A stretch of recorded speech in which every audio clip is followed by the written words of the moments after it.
Tom Sinezina? Yes, that's him. He sent it in the market. Hey! What is it? I was in the village square the day he swore never to return to Igbo kingdom. Now he is back. What is he doing here now?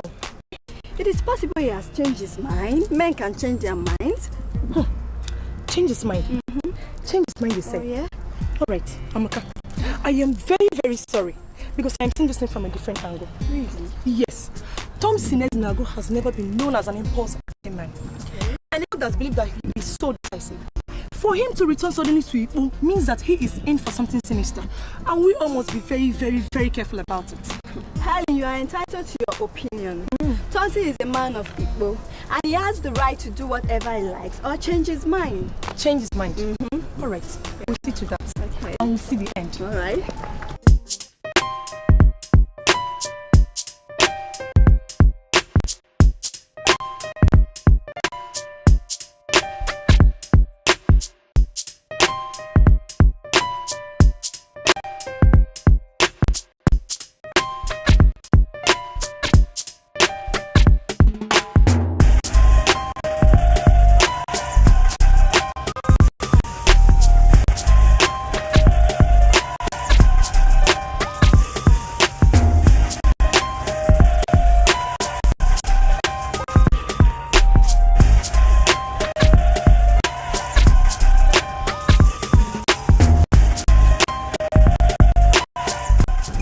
You know, some people saw when you were driving back and they got scared.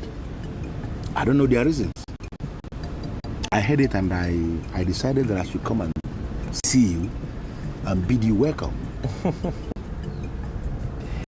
I am happy. I am indeed excited. I mean, yes, indeed I am. That somebody as important as you, Odaligo of Igbo land, has come to welcome me. I'm overwhelmed. But you rightly said, when I was coming down driving, some ladies saw me and they were looking at me as if I am a stranger, an alien to this land. And I was amazed. But you recognizing my presence, I'm overwhelmed. Oh, Daddy, you're welcome. Yeah. You're welcome. You're welcome. Thank you. You know, in as much as we are drinking already,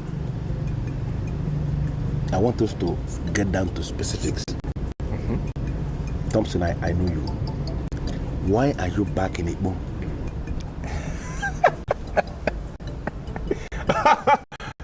Not you two. You two?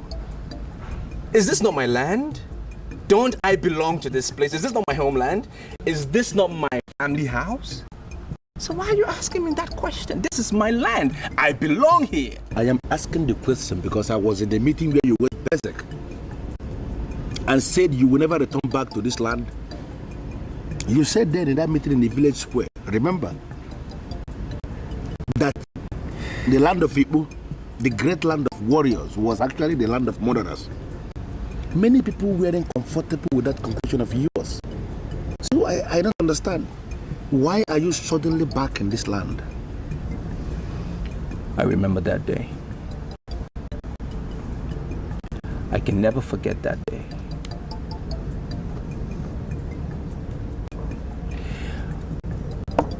Odaligo,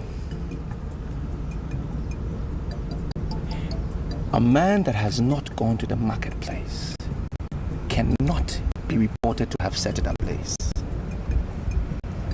Yes, I agree. In the same light, a man that has not had physical contact with a woman cannot be said to have impregnated her. Wait, Thompson. Are you telling me that you traveled to Enugu to learn word proverbs? I don't understand what you mean by set the market ablaze and make a woman pregnant. These are word sayings. They have no relevance with the issue under discussion. Odaligo, I'm happy that you've come to welcome me. But I'm here on a mission, and I don't want to be distracted.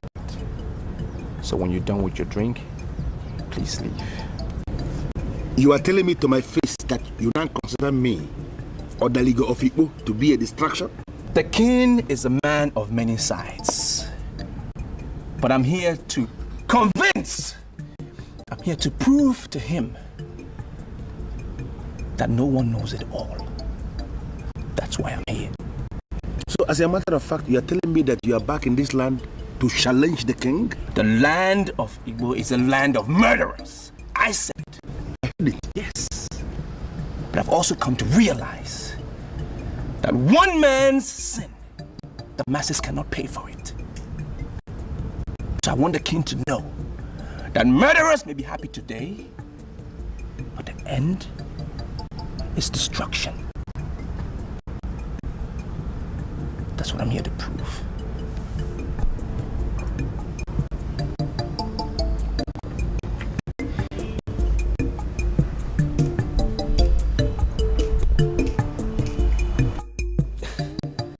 Father, you have talked so much, and trust me, I am getting quite confused. Could you just kindly talk plainly, please? My son, let me refer you to the Bible. And let's go to the book of Matthew 11:12, which says, and I quote, that right from the days of John the Baptist until now, the kingdom of God suffered violence, and violence take it by force. Father, I've heard that from you 1,000 times, and believe me, I don't know how that concerns me. You see, that quotation is not only relevant to the kingdom of heaven as it were, but to other kingdoms, like kingdom of man, kingdom of animals, kingdom of fishes. The violent must always succeed because they are used to taking things by force. That means I will always expect you to be violent at all times. Father, please, seriously, I don't get this. Violence has been associated and linked with terror. Terrorism has been made very popular in the world over. Now, why are you asking me to be violent? You see, people get to power through violence and remain relevant using instruments of violence. That was how I got to this post of the king. And I expect you to stick to that. But in doing that, you must be firm. You must be definite. Above all, you must be brutal.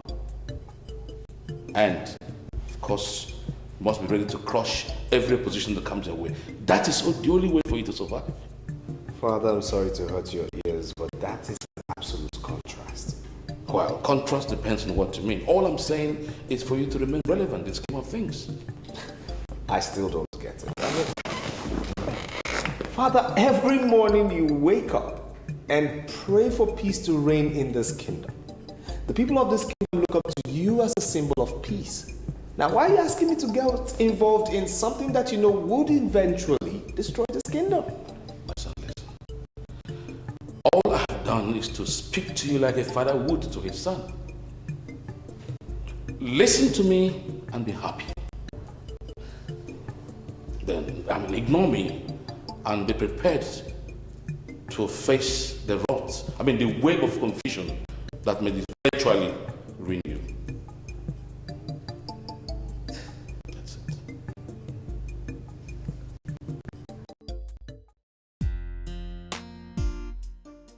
Are you a spy?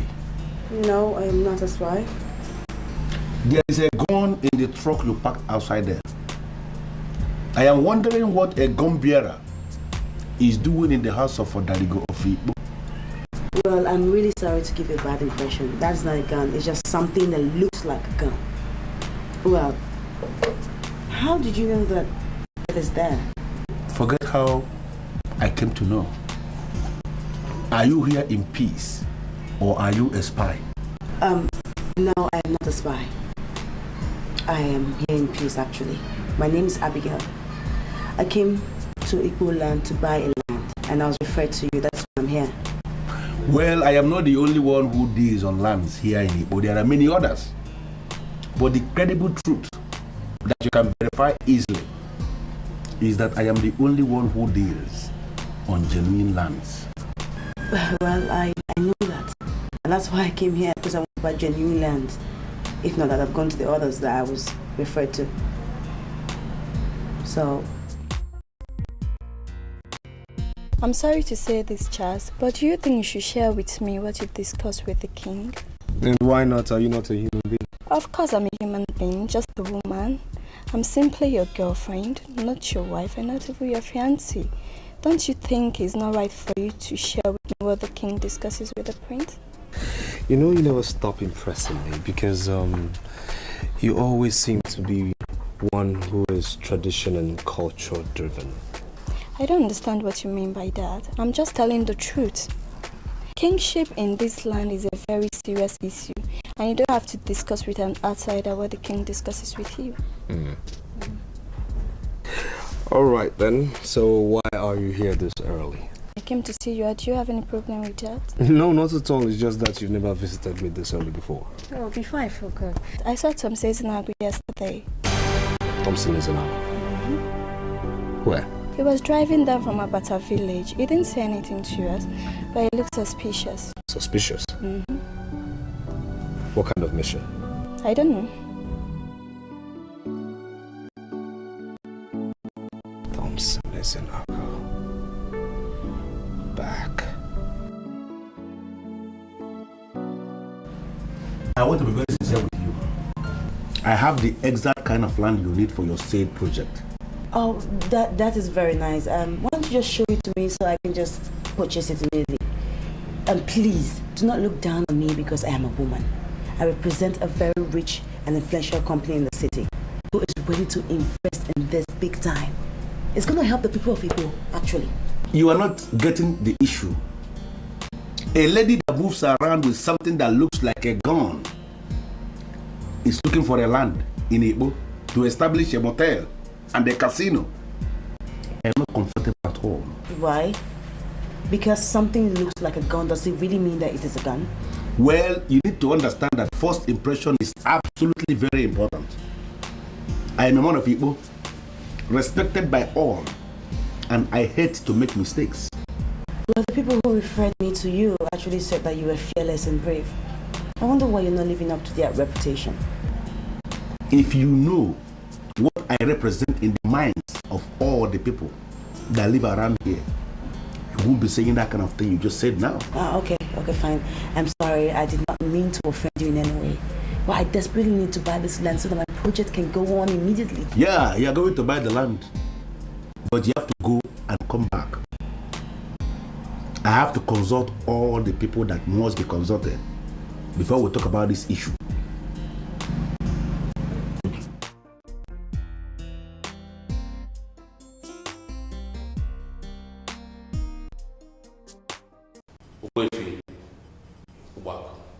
I am completely disappointed in you. I never knew you would behave this way. You went around clamoring for the reintroduction of an Omoja. What do you stand to gain from something that obviously was supposed to have been banished at times? And only recently you brought it forward before my eyes, on my throne. I do not mean to upset anybody, Your Majesty. But if you hear me out, you will realize that I'm under attack for nothing. No, you are not. Let me put it to you here that I am king today. And two captains can never control a ship. I am in control of Igbo Kingdom. And I will never allow the introduction of Omoja. Not in any form. Your Highness, the representatives of the elders of Igbo Kingdom are here to take a decision. And the meeting is just starting. Yes, you are the king. We agree. But do you have the power to ignore the opinion of the representatives of the tripodal major villages of Igbo? I hope that does not amount to challenging my powers. Does that? Who am I to challenge the king? As a matter of fact, we are very much eager to listen to the king. But of course he demands that the king reciprocate the same gesture. Okay, go ahead and say what you want to say. Thank you very much. What I am saying is something you know already. Perhaps this will serve to refresh our memories. You as the king sits at the head of the executive arm of the government. You are the head of the masquerade, and the masquerades are members of the executive arm of government. The Omoja is the head of the judicial arm, while the many age grades in the Igbo kingdom are there as the members of the legislature. This goes to show that this separation of powers, which many conclude came with the white man, was already in existence in the Igbo kingdom long before the arrival of the white man. You have only ended making rhetorics with you. You have not said nothing. Could you hit the nail by the head? All right. I want the council to take a decision. In fact, we must install an Omoja now, immediately. And that is the only way we can remain relevant in the eyes of the people we rule. Three of you are asking, do you realize that an Omoja must necessarily be a woman? Yes, Your Majesty. And that is for a purpose. To give the women reason to believe that they are members of the ruling class. And I also want to say here that an Omoja is part of a laid-down tradition of our people as it concerns administration and good governance. I completely support Ogbuefi Obako. We must select an Omoja now. Chiapadogo, you have heard their views. What do you have to say? Your Majesty, what I hold as my view are no longer necessary. Because you and I know that we have 3 main villages here in Igbo land. And the representative of 2 villages have said that they need Omoja. I completely disagree with you.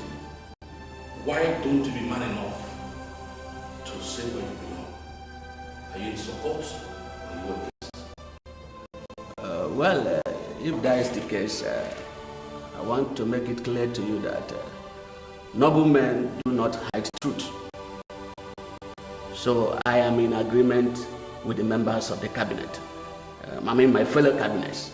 So Omoja must be selected immediately. Fair enough. Since the cabinet has decided that we must have an Omoja, as well appoint a male Omoja, because I won't govern with a woman. A male Omoja? That is abomination. That can never be done. I'm sorry, Your Majesty, but I'm not going to be a part of the cabinet that selected a man for the position of Omoja. The position of Omoja is preserved exclusively for a fearless and powerful woman who can challenge injustice and stand by the truth always. Therefore, if we have agreed that we need an Omoja, we must settle for a woman, no compromise. One, you are correct. Yes. Go for a woman.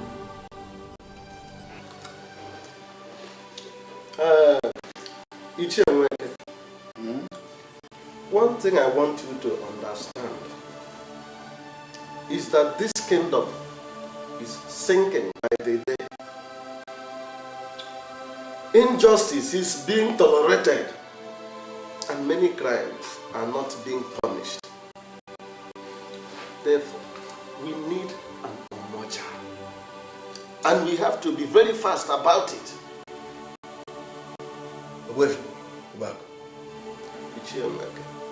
I quite agree with you. But I'm afraid What do you think will happen if the king refuses to endorse the woman to be presented as the Omoja? That one shouldn't give you a sleepless night. Yes, shouldn't give you a sleepless night because he doesn't have the power to refuse. Or have you forgotten that the Akupe Omoja, that is the hand fan, which is the symbol of authority of the Omoja, Yes. is not with the king. Yes, it's not with Onyebuebu, rather it is with the high priest of Igbo. So, once the women present their choice, we shall get the chief priest to give her the symbol of authority. That's what we will do. Let's go ahead with it. There's no more problems. Good afternoon, sirs. Good afternoon, Council. Thompson, when did you return to Igbo? I can see that those who were silent during the oppression have joined the oppressors. It's very evident. Thompson, what is the oppression? And who are the oppressors? In the world over, men that sit in any council or in a council are supposed to be wise people. Why is that not the case in my homeland?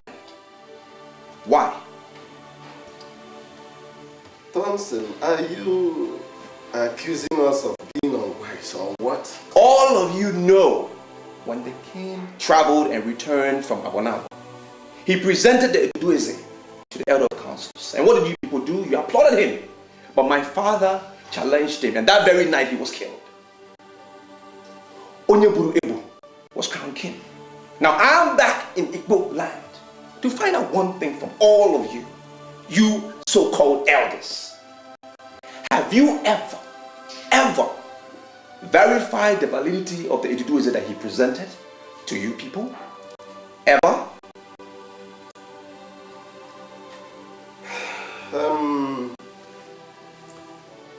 I was not in Igbo when the king was crowned. All the same, I want to get something very clear from you.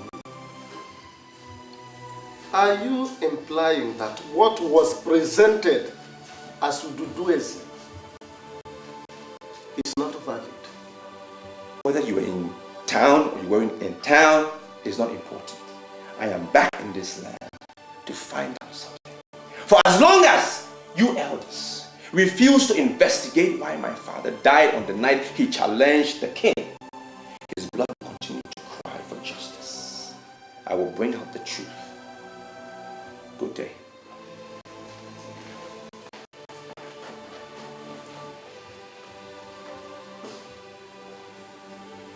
This boy is beating a war drum. Though he might be right. Father, seriously, you're confusing me. Charles, you tell me to my face that you knew my enemy came back. You never mentioned it to me before now. Father, why do you keep calling Thompson your enemy? He's a noble son of this land and has a right to return to his home. Charles, I want him out of this kingdom. And I want you to use your good offices to make sure you do that. And I ask why? His presence irritates me. His existence in this kingdom provoked me to the point of wanting to do the unthinkable. Now listen, he has to be out of this place and use a good power to do that, or else he goes the way of his father. The lady who told me of his return did say he looked like one on a mission. What stupid mission are you talking about? She doesn't give details. Precisely what we're going to find out. It's your assignment. Excuse me. When did you say his meeting was going to be over? We'll be here in a jiffy. This is Her Majesty, King Onyebuebu of Igbo Kingdom. I kneel before the king. And who is this beautiful lady kneeling down before the king?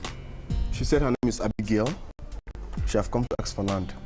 She wants to be the hotel in Igbo Kingdom. Get up, my dear, and come with me. Okay.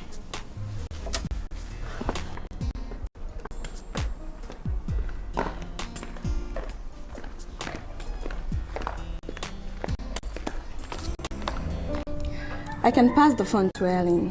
We were there together. He didn't say anything to us. You said he looked like one on a mission. Can you explain what kind of mission? What I said has no meaning at all. It was something that just came to my head and I said it. May I inform you that the king is interested in this particular mission, and as such you should be ready to do some kind of explanation to the king himself. Why are you doing this, Chas? I don't want to come over and face the king over something that has no meaning. You have to take it as that. Pass the phone to Helen.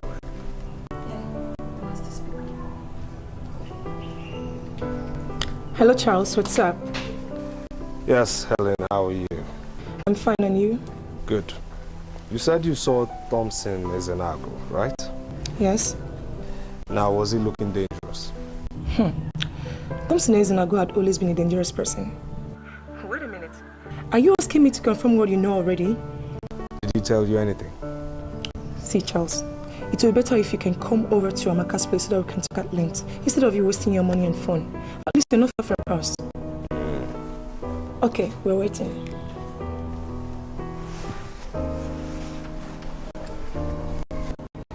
Okay.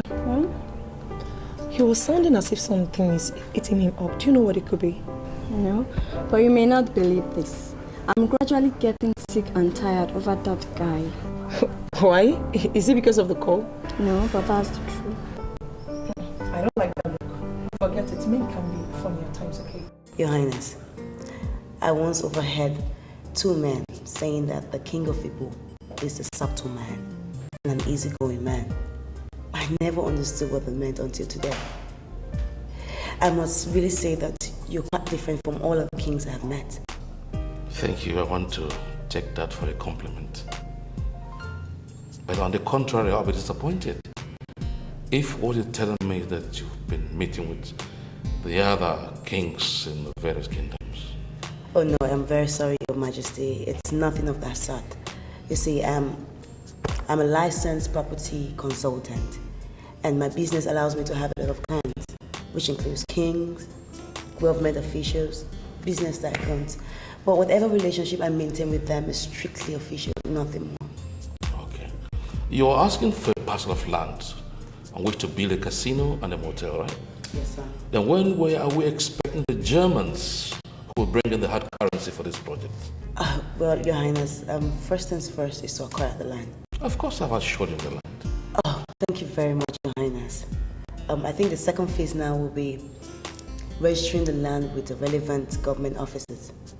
And after which I would invite my investors over to inspect the land properly. And if they're satisfied with it, then their funds will come in. Abigail, just now, while we were discussing, I just got to know that God may have sent you out here on a different purpose. Different from what we're discussing. You are going to work for me. And I am going to reward you very handsomely with something much more than mere land.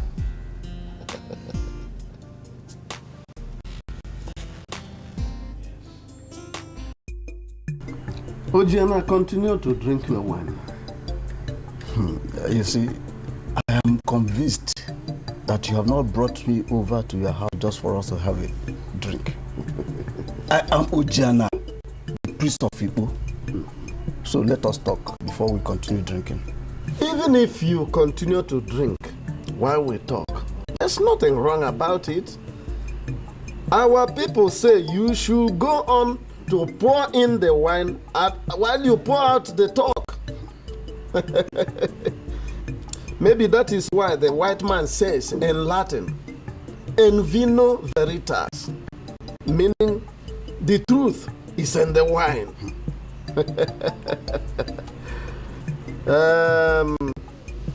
However, Ojiana, let us come to the main talk. Very soon, our women will present one of their own as a candidate for the office of Omoja. I have called you here to ask you, what are you going to do immediately they present their candidate for Omoja? See, I am aware that the king of Igbo is not comfortable with the presence of an Omoja. So you must handle the king before we discuss any Omoja issue. Now, please, can you explain to me what you mean by handling the king. You see, once we stand in the center of the square and present Akupo Moja to any woman, she ceases to be an ordinary woman. She becomes a masquerade just like men. And you know that an Omoja possesses a special quality that makes her see more than what others see.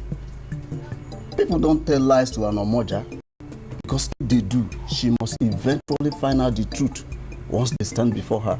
You see, is that not the more reason why we must do everything possible to install an Omoja in Igbo?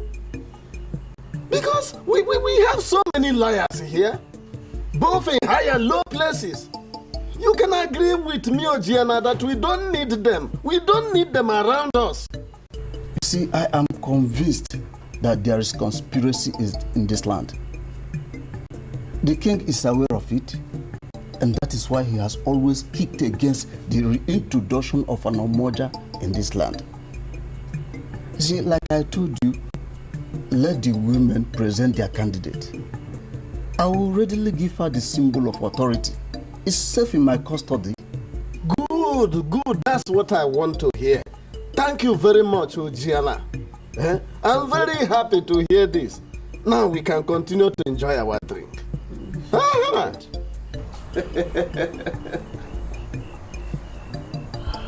This is a very good palm wine. Wenke, I have no time for you. I'm done with you. I now know that you are part of the conspirators of this land. Just leave. Wenke, conspirator? Leave.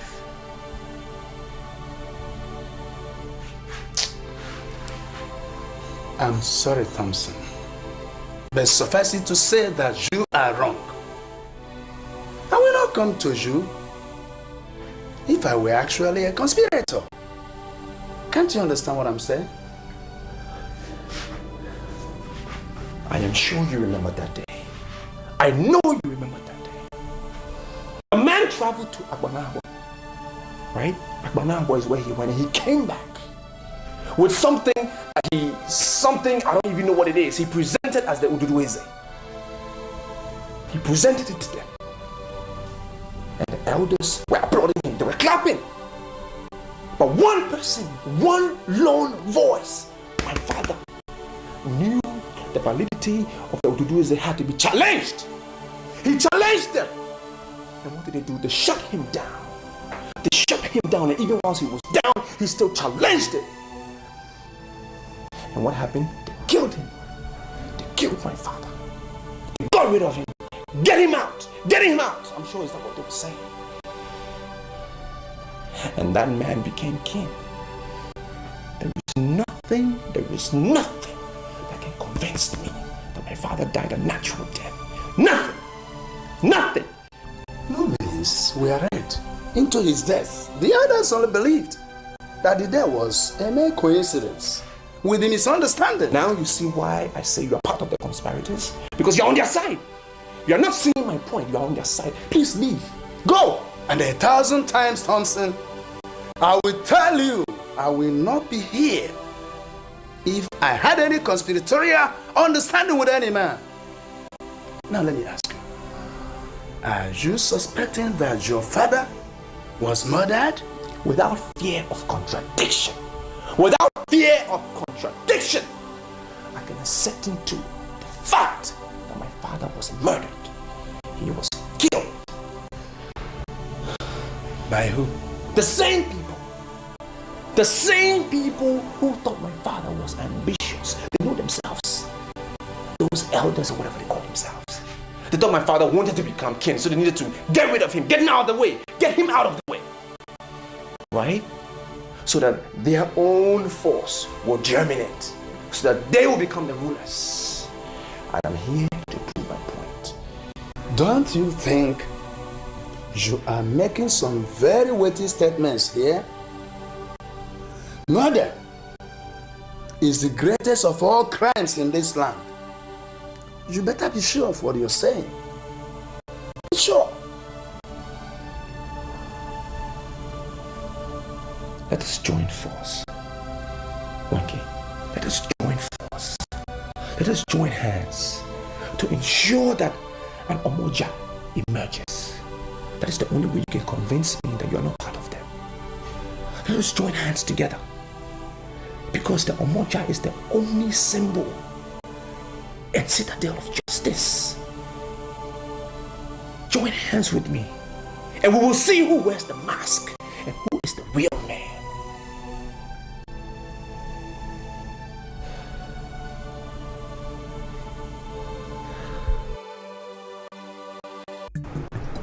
A strange lady enters this palace, has a long discussion with the king. We all know for a fact that no one can come from outside and see the king without your approval. So I ask you the simple question.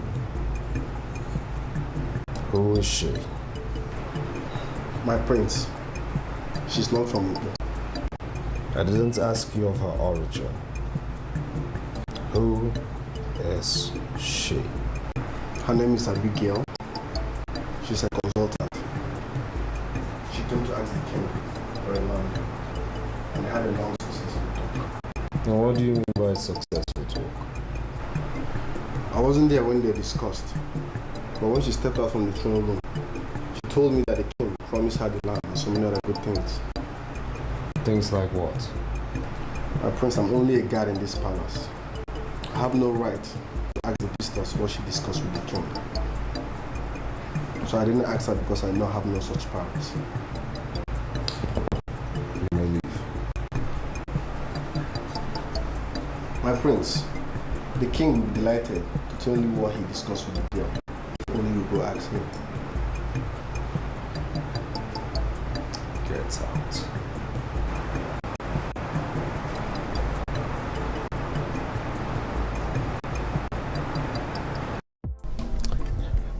I am aware that many of you are wondering the essence of this meeting. But all the same, I summoned you here as the representatives of our women to ask you just one question.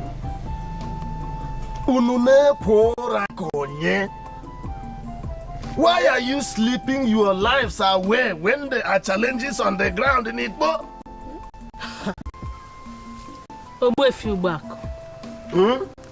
I am sorry, but you need not address us with such choice of words. We are representatives of Igbo women. As you rightly said, we have powers. Beautiful language, beautiful. And that is why I felt happy when I saw you coming to this meeting. Because I know you have always been blunt and decisive. In fact, I must admit that women like you are in short supply. So, what do you want from the women? In fact, I agreed with you when you said that you have powers.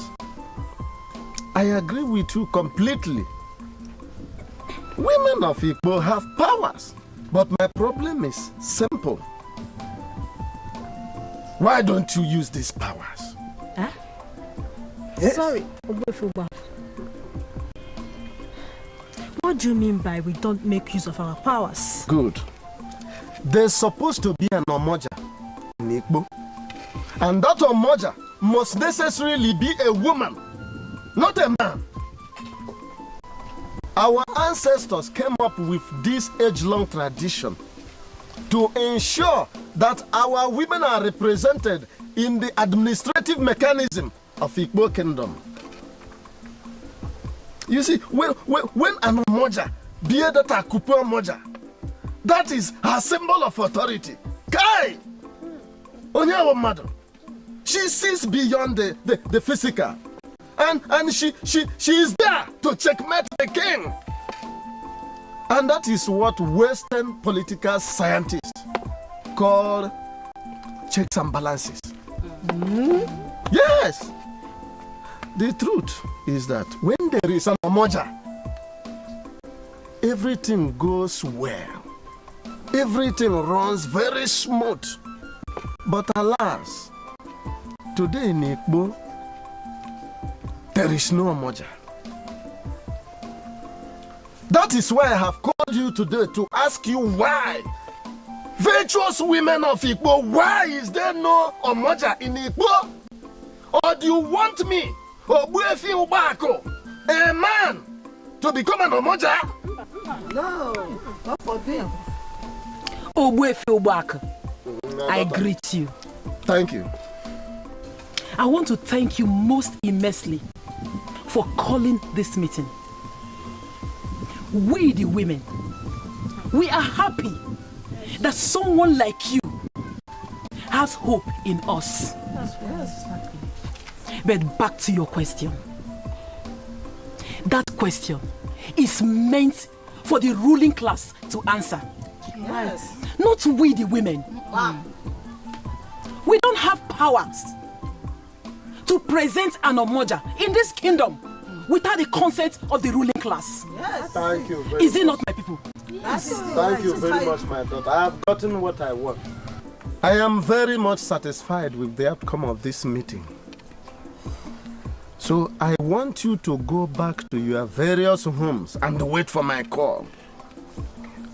Good, I think that this very issue is being discussed already in the council. And very soon, you shall be required to present your candidate.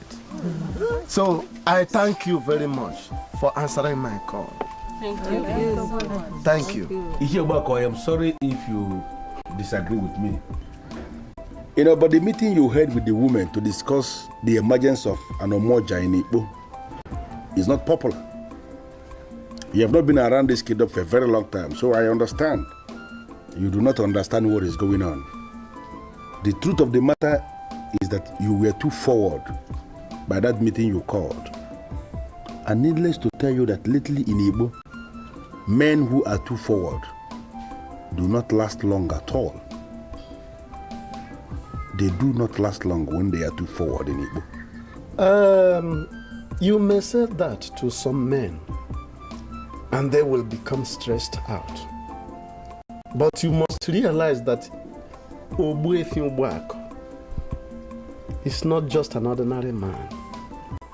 I am a man among men. And it remains practically impossible for men to dissuade me from doing whatever thing I want to do, because they are always based on sound reasoning.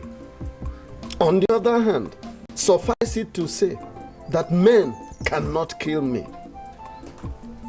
A man lettered in all reputable schools you can think of, and later metamorphosed into a core traditionalist, cannot be intimidated.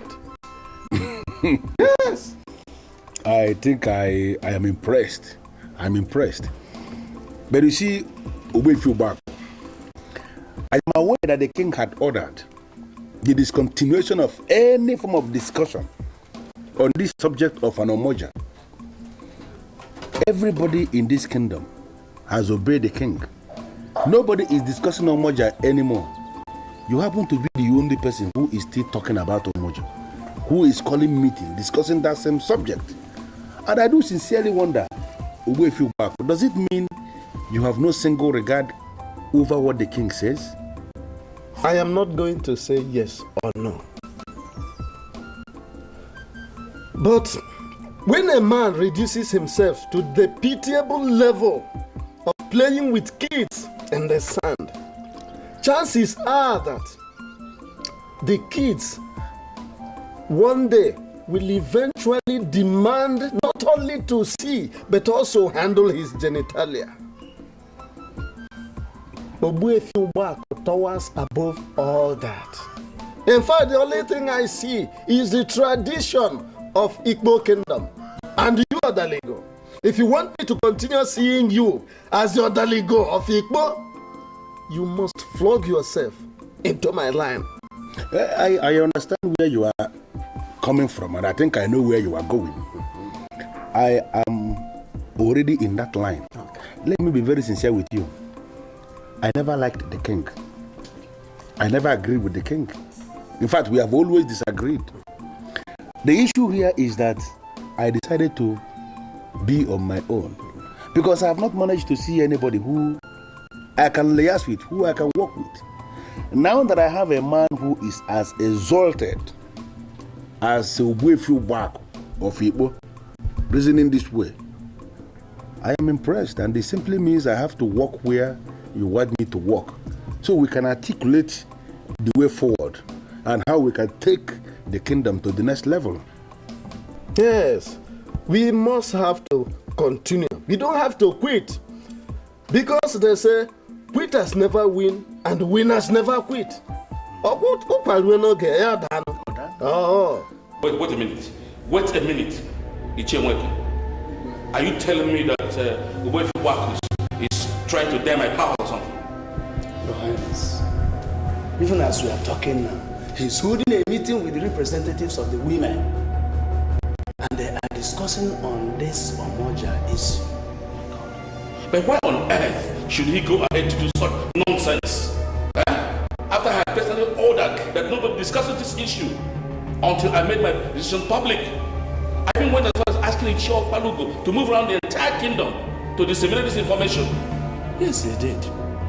Ichio Palugo came to me and told me what you ordered. So why is he trying to wake the sleeping lion? Huh? Your Highness, I think the best thing we do is send for him. Needless to remind you that Ogbuefi Ubako is such a great orator and can convince people to go to war. Send for him and toward the meeting he's holding with these women. Otherwise, he can tell them something that will truncate the relative peace we are presently enjoying in this kingdom. It's my candid opinion. Thank you, Your Highness. You see, your level of profile is a little intimidating, but I'm impressed. But what really baffles me is how much you know about me. You know so much about me, and that is becoming a little worrying. Do you really think that I know so much? Yes. Yes, you do. As a matter of fact, you know too much. You know my name, you know my first name, you know my last name, you know I'm from this village, you know where I'm from, you know this is my family house, you know I just came back from Enugu. I think you know too much. Question is, who are you? Well, I am so sorry if I scare you. It's not intentional. I come in peace, okay? I'm a friend. Like I told you before, my name is Abigail. I just breezed into town and I was bored, and I heard some people talking about you, good things, so I decided to trace you, that's all. I see. So these people, what are they saying and who are they? Well, I would only, think that they're your people because I met them here. Actually, it was opportune to sit down in a bar where they were saying all these good things. They mentioned your name and they said that you just came back from Enugu. And that also that your presence has caused a lot of trouble. I mean, evildoers are so uncomfortable, and they were so scared of you. Most importantly, they actually said that you were one of the very few people left in this village that could be trusted. I mean, naturally, I would go and look for such a person and make him my friend. I guess that's why I came, nothing else. I see. Okay, so now that we have met, what's next? I would just go back to my hotel and rest. It was really good meeting you, and everything that's said, and my journey here has been worth it. No, but hold on. You can't just go like that. Why? I have to go back to my hotel and sleep. Really, they said a lot about you. My expectations were that high, and I wasn't disappointed. I see, but Abigail, listen. I don't want this to come across to you in the wrong way, okay? But I want to compliment you. I think you're a very beautiful woman. I know you know that. People tell you that every day, but I'm really glad that you're not from this village of murderers. You're from outside, so I can associate with you. Coupled with that, I think I'm attracted to your boldness. I mean, following up, checking on me, it's interesting to know. So, can we be friends? We can chat some more. I mean, besides, I'm here all alone and I could need some company, someone to trust.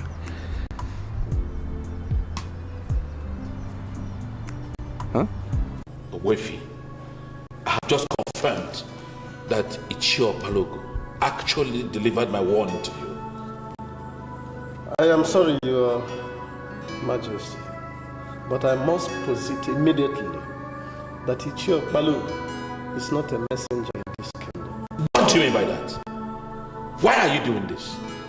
Was that why you went ahead to organize meetings with representatives of our women over a subject had ordered a stay of action? I am Ogbuefi Obako, a high chief of Igbo kingdom,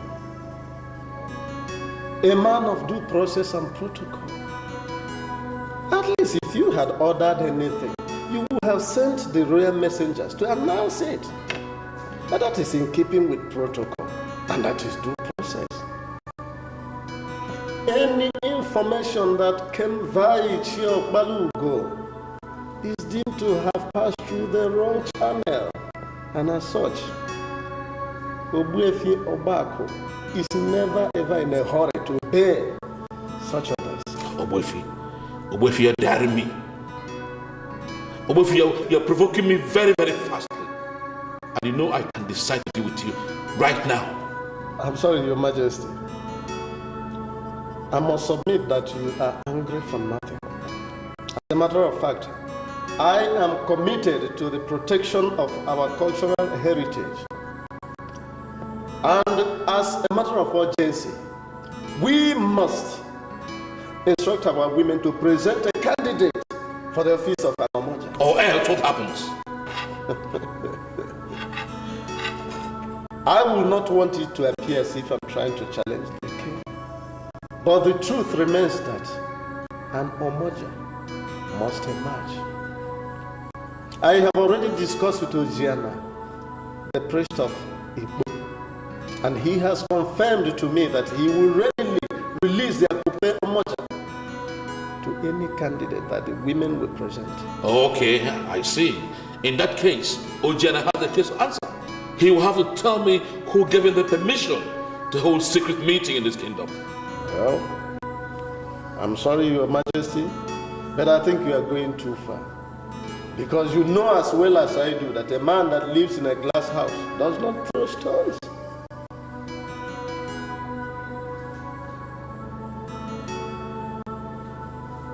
So you're saying that you're from this village, and yet you call your people murderers? Why? My father is crying from the grave for justice. That's why I'm here to prove that point. Are you in any way saying that the people of your land killed your father? No, that's not what I'm saying. I'm saying the king, the rulers of this land, the people who make the law, they're the ones I'm after, not the innocent ones. I'm so sorry about that. Please accept my condolences. It's alright, thanks. So, why are you in Igbo land? Well, I'm actually on sabbatical. I'm holidaying here, hoping to find one or two friends I could really relate with. Okay, nice. So have you found any friend yet? Do you consider me as a friend? Yes, of course I consider you as a friend. I mean, you have actually proven those boys right. They were talking about you. Okay, interesting. And how long are you going to be around? Well, I'm still very much around, you know. By the way, what you doing in Enugu? Oh, I love children. I'm into babies' wares and toys. Yeah, that's what I do. I sell those. That's nice. So now that you're away, how does your business survive? Oh, I have this partner of mine. He's a really cool guy, trustworthy. He takes care of the business when I'm not away.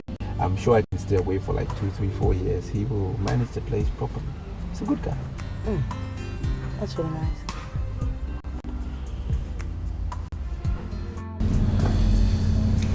Can't you direct me to his office? I am the prince of this land and as such shouldn't be kept waiting. I've already told him that the prince of Igbo is waiting for him. He's on his way. guys taking too long? Oh. Good day, sir. Sorry for keeping you. I'm the manager of the hotel, and I guess you're the prince of people that is looking for me. Very well said.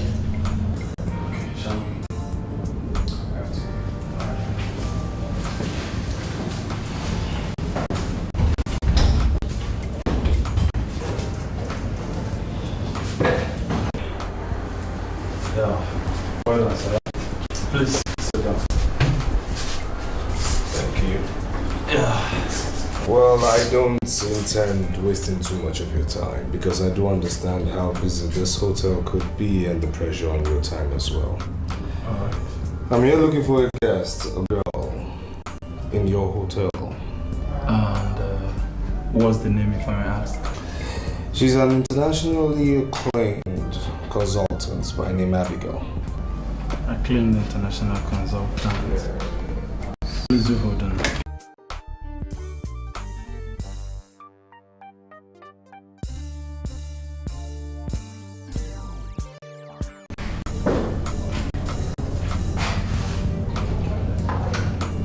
Hello, sir.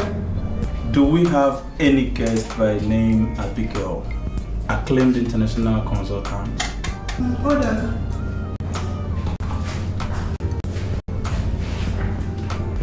Please do hold on.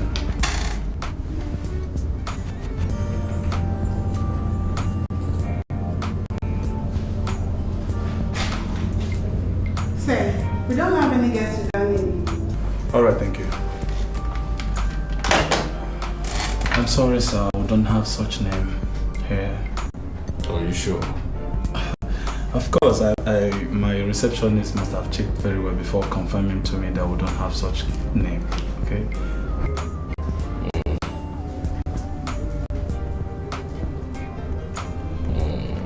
I am king of Igbo, and you are the priest.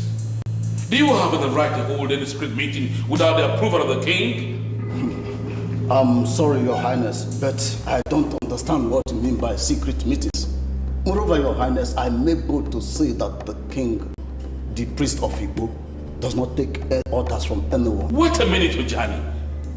How dare you talk to me this way? What has come over you? Huh?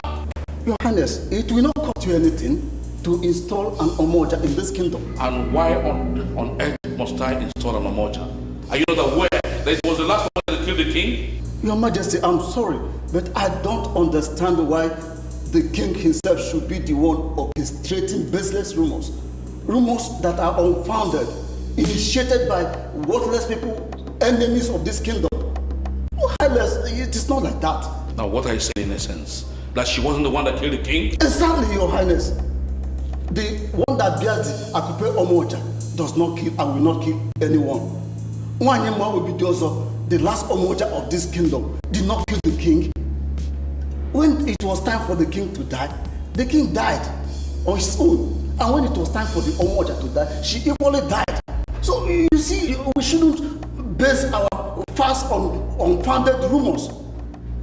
Ojani, I expect you to bring that symbol of authority that I could pay to this palace. Hey, Your Highness Mbama, it cannot happen. What? You mean you will disobey order from the king? Your Majesty, when the kingmakers elected to make you king, the symbol of authority was in the custody of the priest of Igbo land. It was never in your custody until you brought the Ududueze. So the same thing with the women. If the women elect their own leader, then the symbol of authority will be given to them. So for now, nothing can be done about what you're saying. Ojani, I've called you 3 times. And if by sunset tomorrow you don't return that symbol of authority to this palace, you will see what will be before you. Your Highness, you can go ahead and do whatever you want to do. In fact, do it right now. I don't care. I will never sell out the tradition of my people because of mere threats. Your Highness, do it right now. Ojani.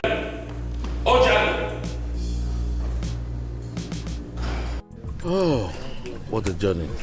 It's wonderful. We've really come a long way. But I'm wholly happy that before you know it, after crossing the stream over there, we will be the place.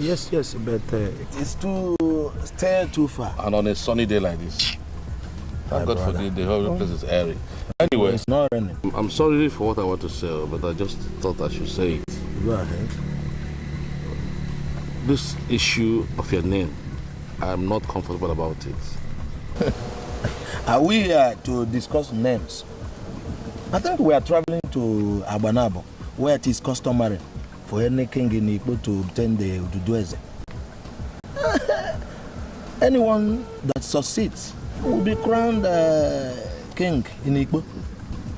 So why are you complaining? Why I'm a bit agitated over this matter is that the Onowu Agbanabo might give you the Odudueze on a platter. But it may also be given to you. Why are you complaining? I still think you need to look at those names and have them changed before we proceed. My names are Ezenago, Igweze. And all these names were given to me by my father. And I have been answering them all my life. Suddenly you want me to change them. Why?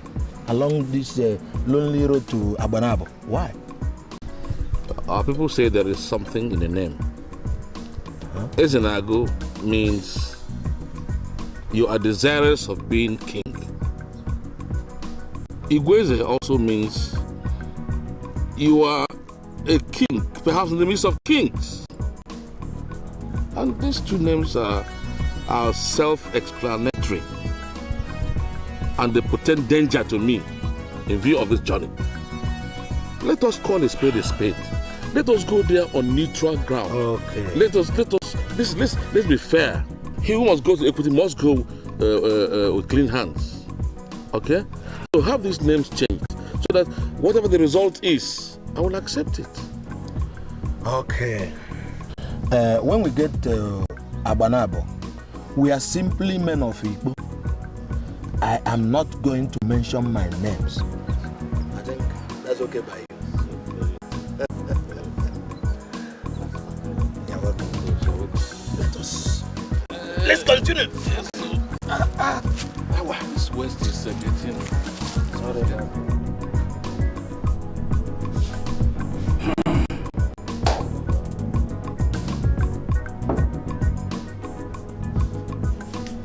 Men of Igbo, I welcome you to our great Agbanabo kingdom.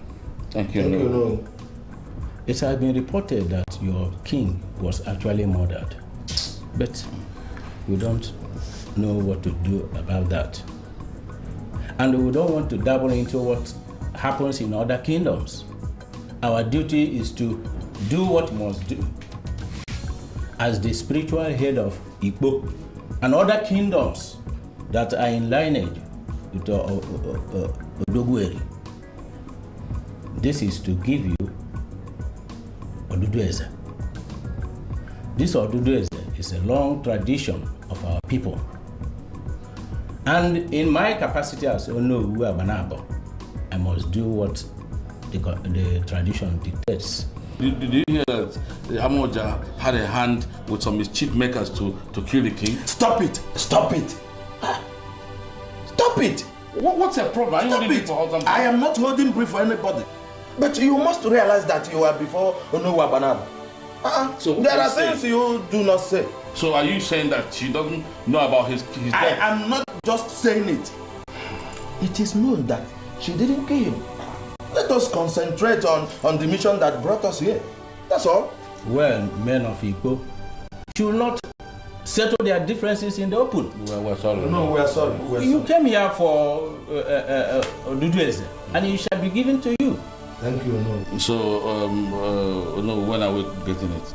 It shall be presented to one of you in the next 4 days.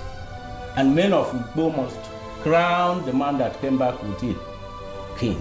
If I should be a bit inquisitive, what happens to the other party who may not benefit from the Odudueze? Nothing. He will still be a man of Igbo who will be relevant to the day-to-day politics of the land and remains the only one who can checkmate the king when he goes off the track. Thank you very much, Ono. Are you saying that we should go back to Igbo and come back after 4 days? No, you shall remain not only in Abanabo, but in my very compound till the said time. I have enough to entertain you people. Oh no, Abanabo. Oh no. Oh no, Abanabo.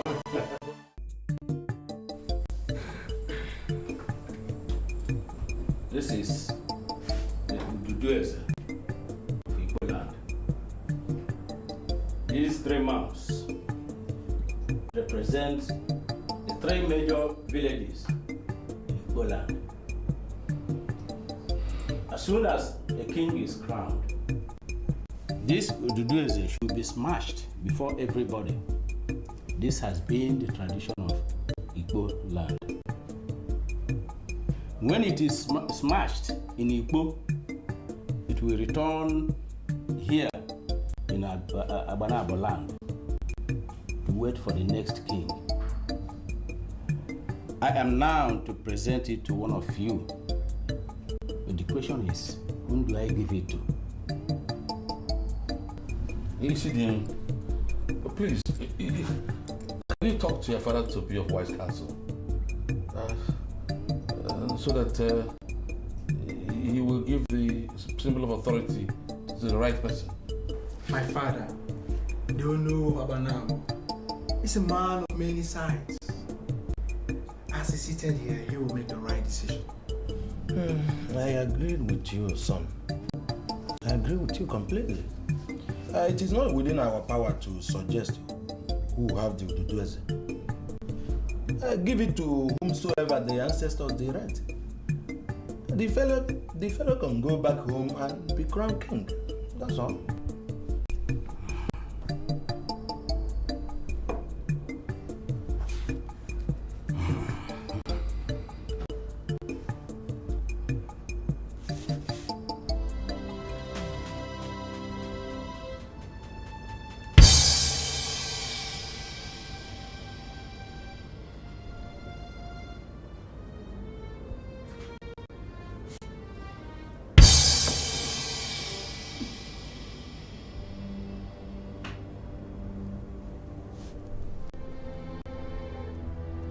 What's the meaning of this?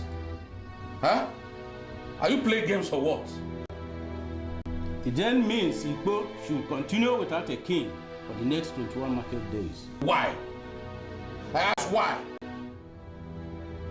We're sick and tired of living without a king.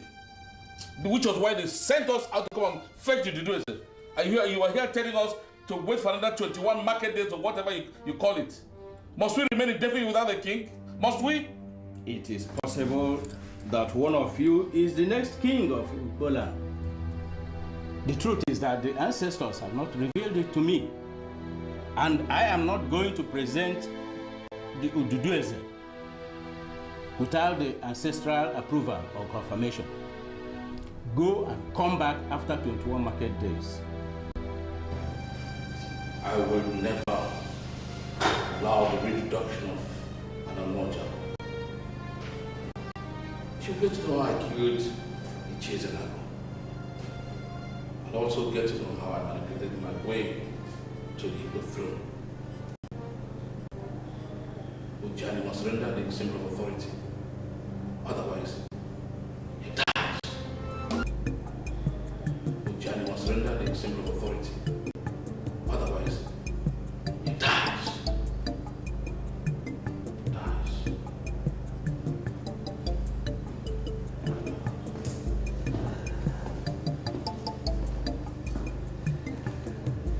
Greetings, Father.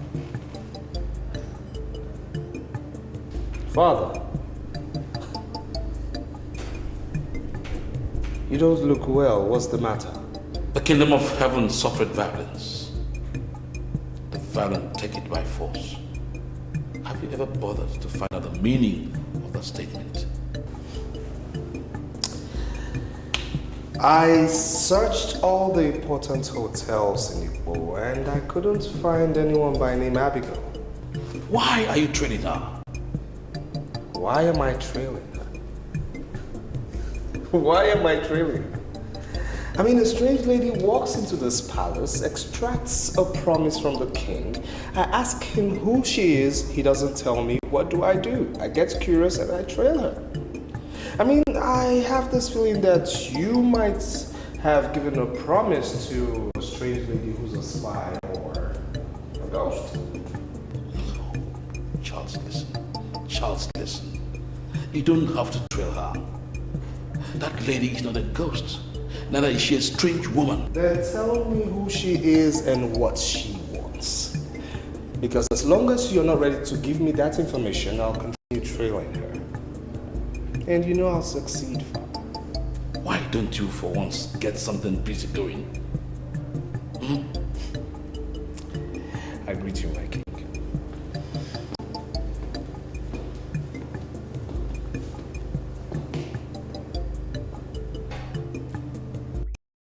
I am sure you remember that day.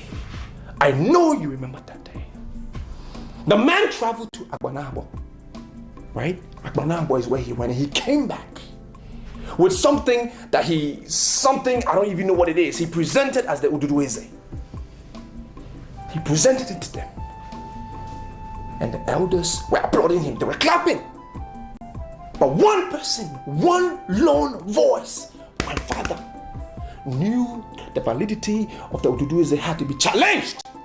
He challenged them. And what did they do? They shut him down. They shut him down, and even whilst he was down, he still challenged it. And what happened? They killed him. They killed my father. They got rid of him. Get him out! Get him out! I'm sure is that what they were saying. And that man became king. There is nothing that can convince me that my father died a natural death. Nothing! Nothing! Ezuruonye, it appears that you want to say something. I'm full of regrets that I am just beginning to read through the lines. I will ask you immediately to explain what you mean by reading through the lines. Ichi Ezenago, the only man that accompanied the king to Agbanabo for the Ududueze, died the same night the Ududueze was presented to the elders. Well, I was not there when the presentation was made. Neither was I there when the king was crowned. I just want to be guided on the relevance of what you said with the confusion and blatant madness we now face in Igbo kingdom. Thompson Ezenago, the son of late Chief Ezenago Igweze, has been going around telling whoever cares to listen that his father did not die naturally. And I have a cause to believe that he's not making noise. He's not making noise. And he says something that needs to be verified or looked into. Is that why you are not chewing cola with us? Please enjoy cola with us. I was confidently told that Ezenago spent the better part of the 4 days they spent in Agbanabo, drinking the strong gin of Agbanabo people. And I presume he was drunk. We cannot listen to a drunkard. Even if he soaked himself in the strong gin of Agbanabo, the Ezenago I know made an emphatic statement when they came back. He told us that they were not presented with any Ududueze by Onowu Agbanabo. But you were there. You were there when the king presented Ududueze. Why must we listen to this drunkard? Come, Ichie Balogo, I hope you are not being personal now. Not at all. You are not being personal now, Balogo. You were there as well as her. Did you or any other person verify the validity of the item that was presented unto us as Ududueze before we crowned him Onyebrem of Igbo land? Just wait a minute. Are you in any way insinuating that what the king presented is not original thing? Can't you see that nothing is working well in Igbo land? And the king is not committed to the unqualified protection of the cultural and traditional values of our people. And this simply shows us that something is wrong somewhere. And we must rise up as elders. Well, a lot of things are coming up. And I am equally beginning to read through the lines. However, there are things I need to clear independently before I reconvene this meeting. In that case, we will come back anytime you send for us. But I must say that all is not well in the Igbo kingdom. Don't worry, I'll get back to you. I will not waste time. I'll get back to you. We all heard what Ogwefi Ogbaku said. Let us not see it like I'm parading myself as a leader. No. I only want us to start on time, to check and select the right person to present, so that the men will not look us like we are not organized. But there is something that I've not actually told anybody. Okay. Ubako, I mean, the same Ogwefi Ubako, was the first man that came to marry me. If not for my late father, he would have been my husband today. Uju, hey, what you are giving us is your life history. How does that concern us? That is not the reason we are here. Okwoma has just raised an important issue, and I think we should dwell on that. Nkoloma, you would have allowed me to finish. I thought you wanted to know why my father turned his family down. All the same, that is not our business. But if you feel it is, you may continue. Let's hear you. Thank you very much.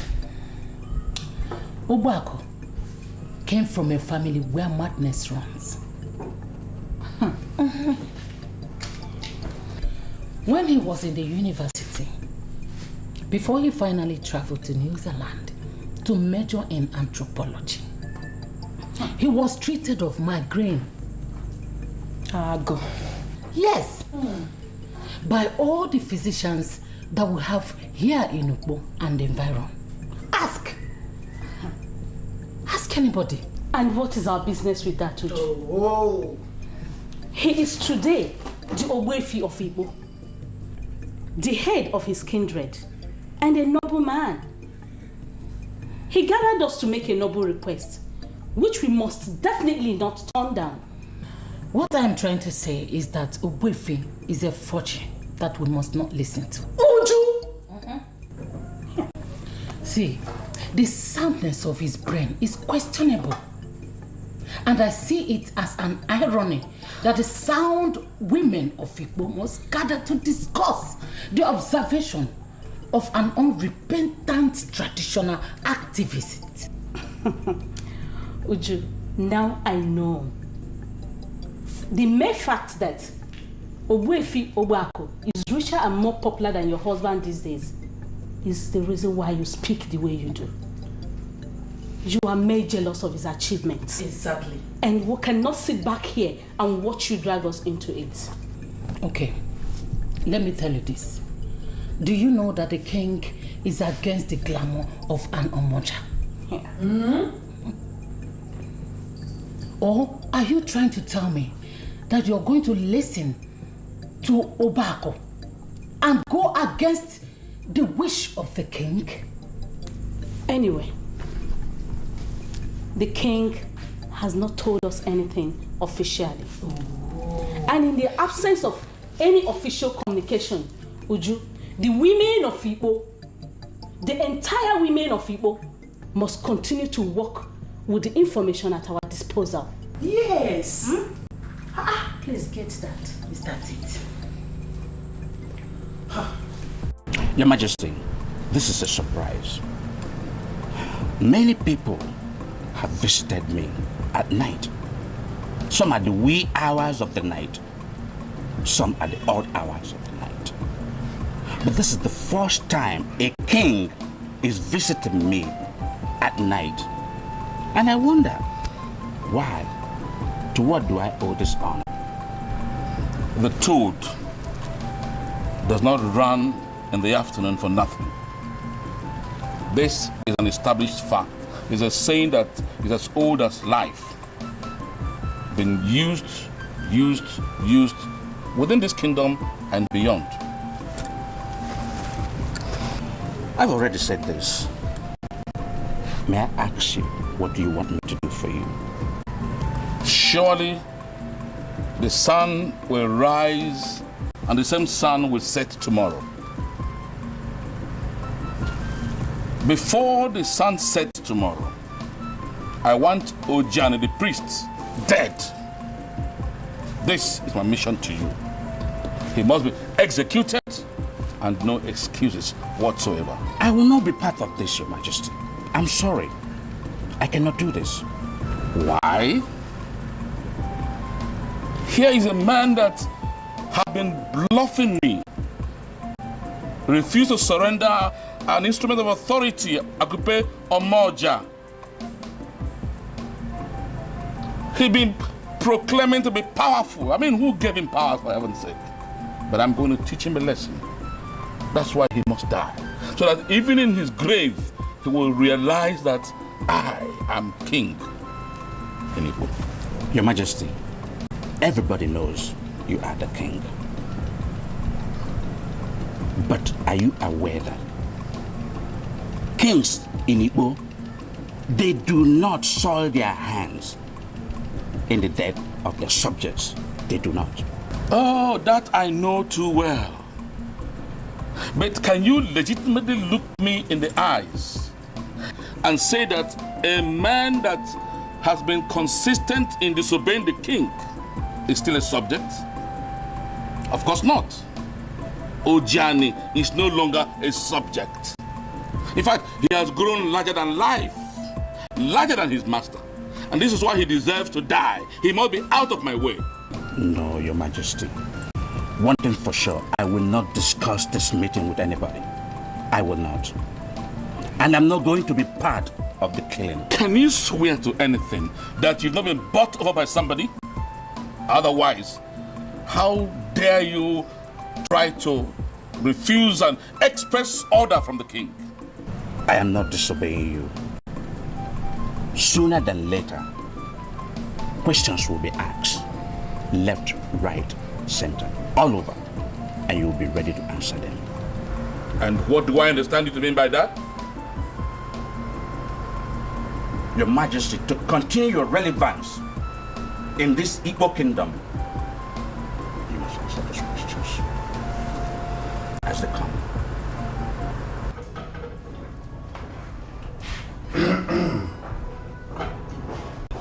You were not around when your father died, right? I wasn't.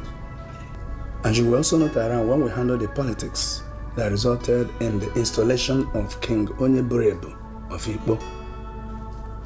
How come you know so much? Wenke, Yes. the truth is like a banana peel that has been forced under a river. But you see, it won't stay there because sooner or later it will rise. And once it begins to rise, those who pushed it under the river will begin to shiver when it starts to sail. I know. But that doesn't answer my question. I know. My father was a nice man. Yes. I don't know what impressions you had about him when he was alive, but he was a noble man. A man full of boldness and all sincerity. It's only fair that someone will rise, someone that he has saved will rise up and speak the truth. Are you saying that somebody told you what happened? That's exactly what I'm saying. I was in my office at Enugu, and a man from Iboko walked in. And he said that no man whose father has been murdered is worthy to be called a man for as long as those who murder his father are still walking on the face of the earth. And I was taken aback. I was made to see the light. And I can tell you, Winke, that my father didn't die for nothing.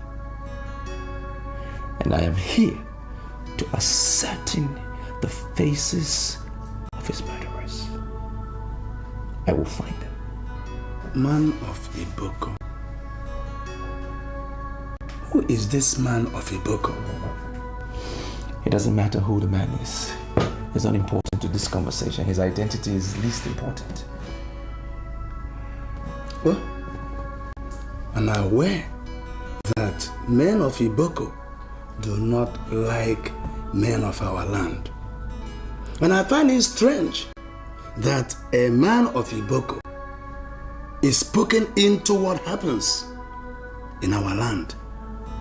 Wenke, I do not want to dabble into the politics of what happens between Iboko people and Igbo people. It's not important. This man was an angel to me. He showed me the way. He brought me back because I remember I promised myself I was never coming back here. But I'm here now. And I know I will fish out those who killed my father. Men can hide the truth, but can they hide the truth forever? I don't think so. I will find out the truth sooner than later.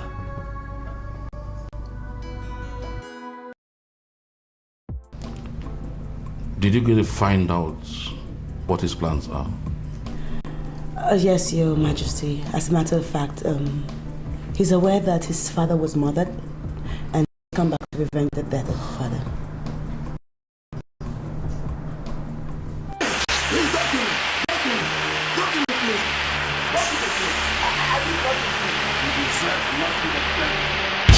The 10 of you cannot stop me.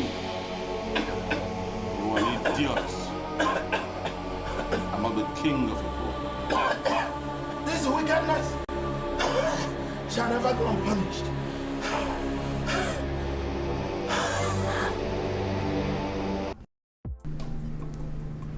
Your Majesty, is everything okay? You look worried. He just said the young man came to avenge the mother of his father. Does he know those behind the killing? Well, based on what he told me and the level of confidence in which he is in telling me, I can say yes, he knows the murderers. And to you, does he have what it takes to kill? But that would depend on what you mean. Your Majesty, there are many ways to killing a man, and physical death is the easiest. I mean, there are different ways you can do things to a man and he will take his own life by himself. You don't necessarily have to put a knife to his throat. And you wouldn't tell me in details what his plans are, would you? Well, for now, this is all I know, but I could find out some more. Please, that's what I want you to do for me. Find out for me immediately. I remember you came into this town to do something else, but I had to hire you for an entirely different business. You know, just name your price. Tell me how much it will cost me to pay you. I'll pay you. All I need is every information that is vital to knowing what he's planning towards me. Well, with all due respect, Your Majesty, I'm not doing this for the money. I have a good job. I have money. I'm doing this because this is the first time a king has asked me to do a favor, and I did not want to disappoint you. You see, Abigail, you see, one thing that fascinates me with you is that each time you talk, you remind me that I'm a widower. And one thing actually follows another. Before you could say Jack Robinson, you might become the next Omoja of Igbo. Well, is that the same thing as being the Lolo? No. An Omoja is much higher in that she has all the powers of the king. I have not been able to crown an Omoja here because I'm here to find a competent woman. So why don't you prove yourself in my hands and see what happens? Your Majesty, do you realize I'm not from Igbo? I'm not even from your state. So how do you want to give such a big responsibility to a woman that is not amongst you? My dear, with special arrangements, Satan can see God. All you need is to have the heart of a king. And you see things happening. So the ball is in your court. I'm sorry, madam, but you have to tell me the reason why you want to see the king before I can let you see him. We have protocols here, and I expect you to live up to those protocols. You must tell me why you want to see him before I can let you in. Something is going wrong in this kingdom. And I must see the king. Because I am not aware of this protocol that says that a woman from Igbo must discuss her mission with a guard. That's why I get it wrong. You'll be making a very big mistake to see me as a guard. I am the chief security officer of this palace. In fact, the one and only controversial palace keeper here. So you must summarize your mission before you see the king to me. Huh? What's going on? I greet my prince. Like I said, what's going on here? She said she wanted to see the king, and I told her to summarize her mission before I could let her in. Excuse me, when did that start? I just don't want them to start disturbing the king on petty issues that I can handle. I'll get back to you with regards to that issue. Madam, please follow me.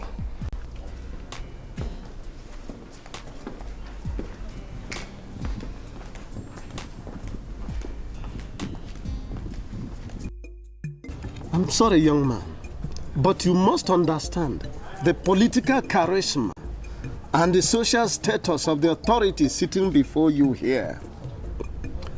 I am Obuefi Ubak of Igbo.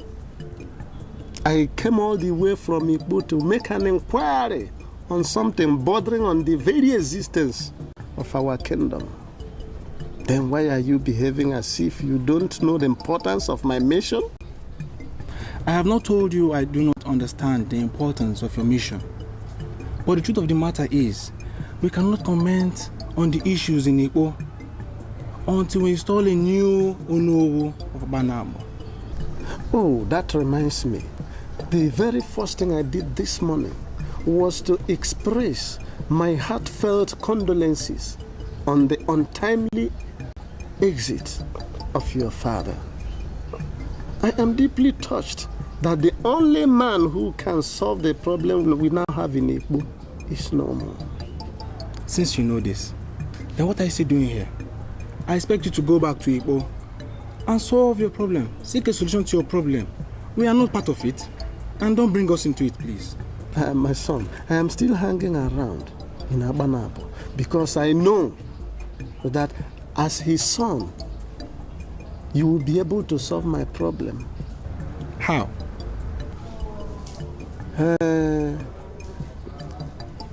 I am aware that when a king is installed in Igbo, we smash the Ududueze that no Abanabo must present. I also know that the smashed Ududueze must return to Nowu Abanabo pending the time the new king is to emerge. You are quite informed. So what do you want from me? I want to know whether that smashed Ududueze actually returned to your father. Why are you asking that question? There is a speculation in Igbo that the Ududueze presented by King Onye Buruebu to the elders in council, which they smashed when they crowned him king, was not a valid Ududueze. And there's only one way to verify, and that is by confirming from your father whether the Ududueze actually returned to him. You see, Isidienu, fake Ududueze cannot do this magic. Now talk to me. Did that Ududueze actually return to your father? Well, I was there the day my father, Onowu of Abanabo, finally addressed the two men that came from Igbo he didn't give any of them the Odudueze. Please, could you elucidate further? He asked them to come back after 21 market days. They left, and the next thing we heard is a new king has been installed. This is what I can say, please. But I was reliably told that the incumbent king actually presented Odudueze. Eh? I mean, how could that have ever been when nothing was presented to him? Or has something hanky-panky taken place along the line? Well, I'm not the one to answer that question. I'm sorry. You have to go back to your place. Go back to your people in Igbo and solve your problems. But I will tell you the truth.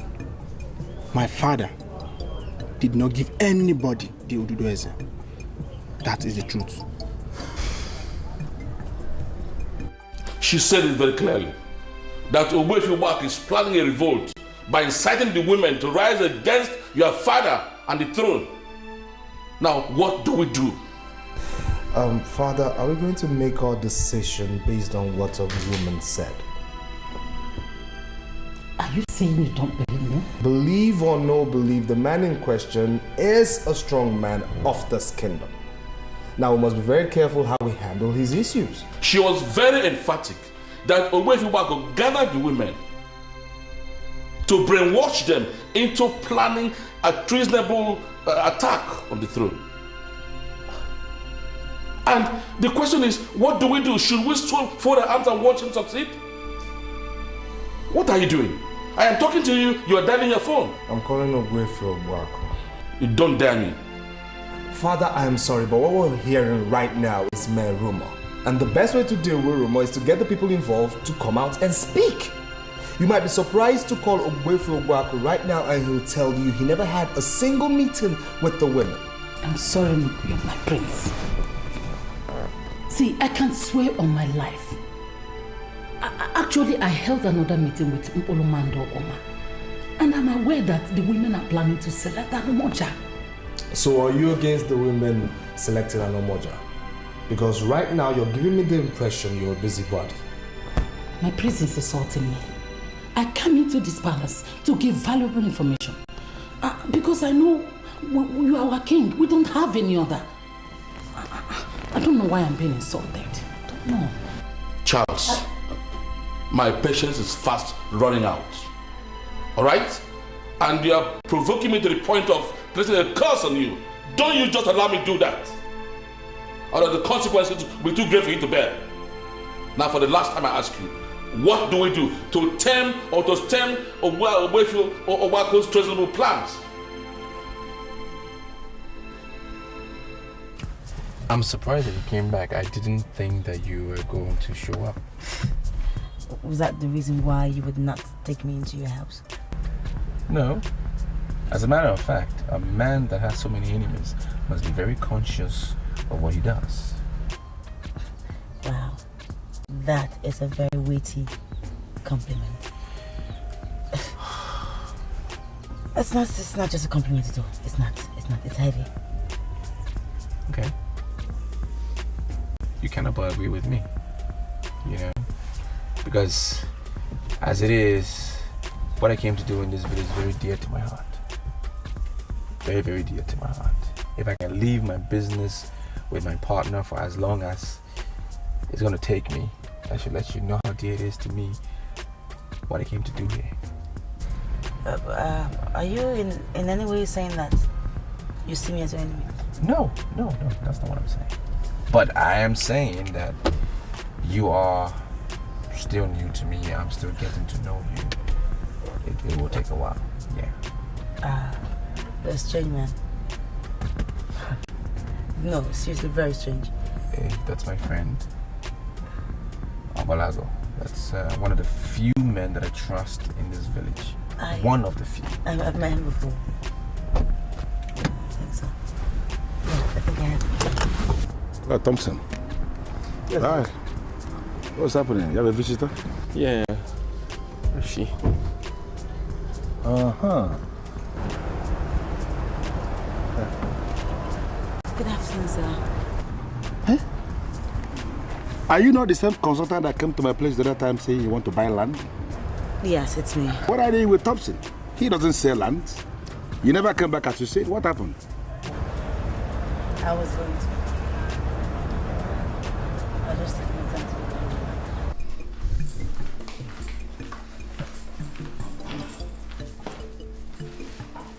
to Yeah. Has a check for 1 million naira.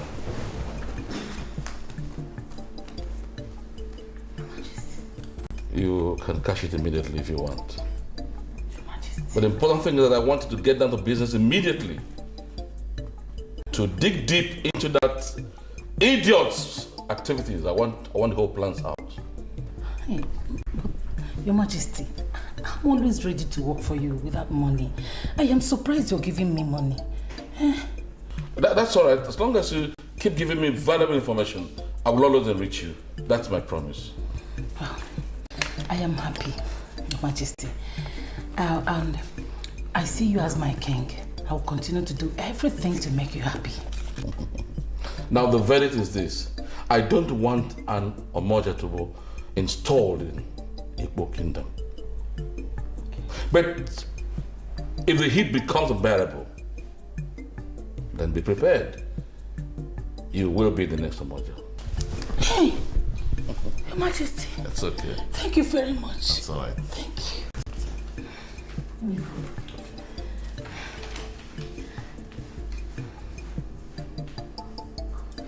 Well, sir, Thompson told me a lot about you. He said that you're one of the very few people that he can trust and any member of this community can trust. And I'm comparing from what I heard outside, the people and my first meeting with you, I must really say that you are a trustworthy, honest, and faithful man. Well, I will say thank you for the compliment. May I know the fate of the motel and the casino you said you are coming to build in Igbo? Well, about that, sir, the project is still going to be executed. I'm actually still speaking to my investors as I talk to you. The motel and casino is going to be a very big thing for the people of Igbo. The women, the children, the fathers, they're going to enjoy it and they're going to be happy with it. Yeah, Thompson, had it been you told me that you left to go and to get all these things, I would have said don't bother yourself. Oh no, why? Listen, this is the first time both of you are coming to my living room. And it's important to me that at least you take a drink. That will show a sign of welcome. It's a casual meeting, but for me it's very remarkable. Because right here was where my father was laid in state before he was buried. So please, don't turn down my offer, please. Thompson, I am not here for drinks. I came here to give you just one advice. Leave town or you go into hiding. Learn how to operate from remote areas because this your father's compound is very vulnerable. And I don't need to remind you that dead men do not take revenge. I better take my leave. No, you can't just leave like that. What did you just say? What was the meaning of that? You know, elders of Igbo are becoming more convinced by the day that Ishieze and Agui, that's your father, didn't die naturally. They are beginning to ask questions and answers are coming out. The very people that conspired to kill your father are not comfortable with these answers that are coming out, and they may attempt to do the unthinkable. If you are sure that you want to complete this mission in one piece, then you must do exactly what I said. Leave town on your own or you go into hiding. Advice from a friend.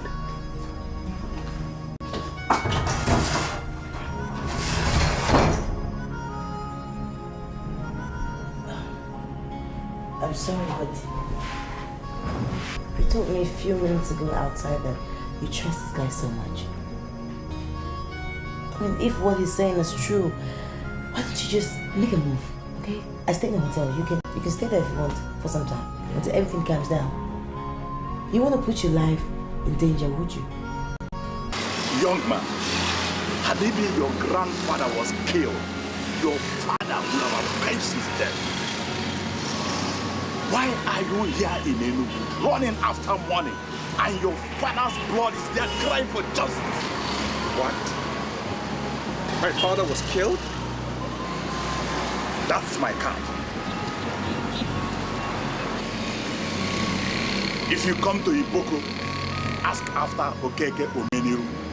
I am known by all. Too many things are not right. We must be mature to deal with them. Just call me. We can make an appointment.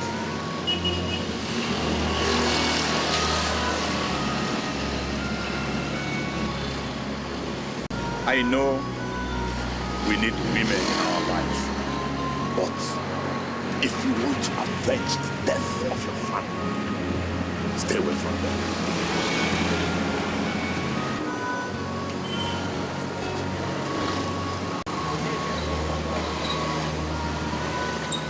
Hello. Well, I can see that you're not comfortable with my suggestions. Comfortable is not the word. So what is the word? I mean, that dude just told you that your life is in danger. Why don't you just save your life? Go away. Would you rather have yourself dead and your mission unaccomplished? If you say you trust God so much, then he's giving you the best advice. Believe me. Yusuf, what's your interest in all of this? Where are you from? I don't even know who you are. Because everything I know about you is what you told me. I haven't even been able to verify it. So what is your interest in all of this matter? Who are you? Okay, fine. I'm really very sorry. I mean, it's all my fault. I should never have said anything at all. Maybe I'm just poking my nose where I'm not supposed to. Jeez.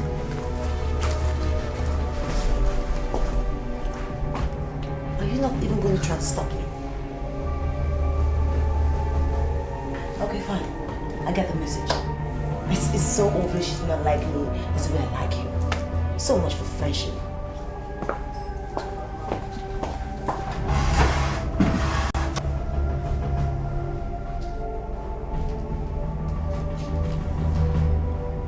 Okeke was blunt. He was clear on this. If you want to avenge your father's death, stay away from women.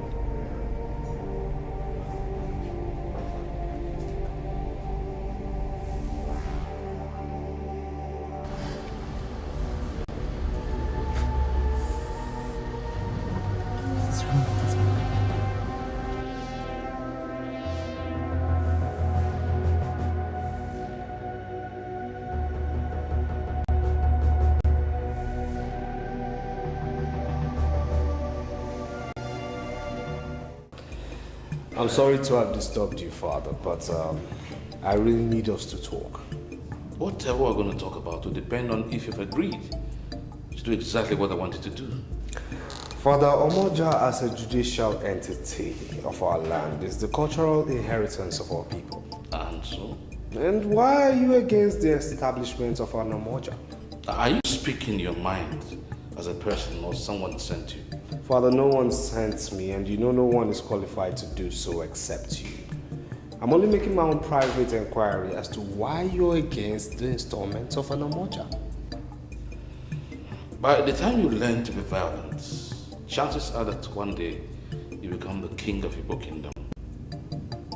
And when that happens, you will be able to establish whatever institution you deem necessary. Okay?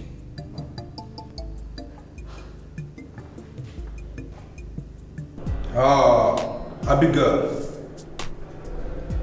the information available to me was that you stayed in Igbo for the past 3 weeks without any tangible information to your superior officers.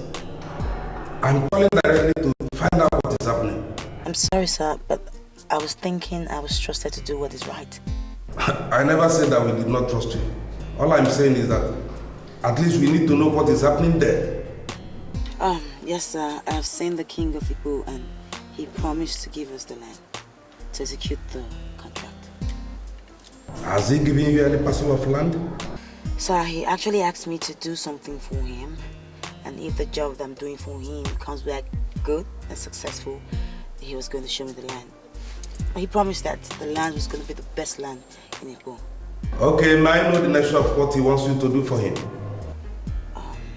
I'm sorry, sir, but I don't think I can talk on the phone. It's rather very private. But be rest assured that whatever my mission is in Igbo is for the better, and I'm doing it. Okay. I believe you, but try as much as possible to update us in our company email, alright? Okay, sir. I will note that. Have a nice day.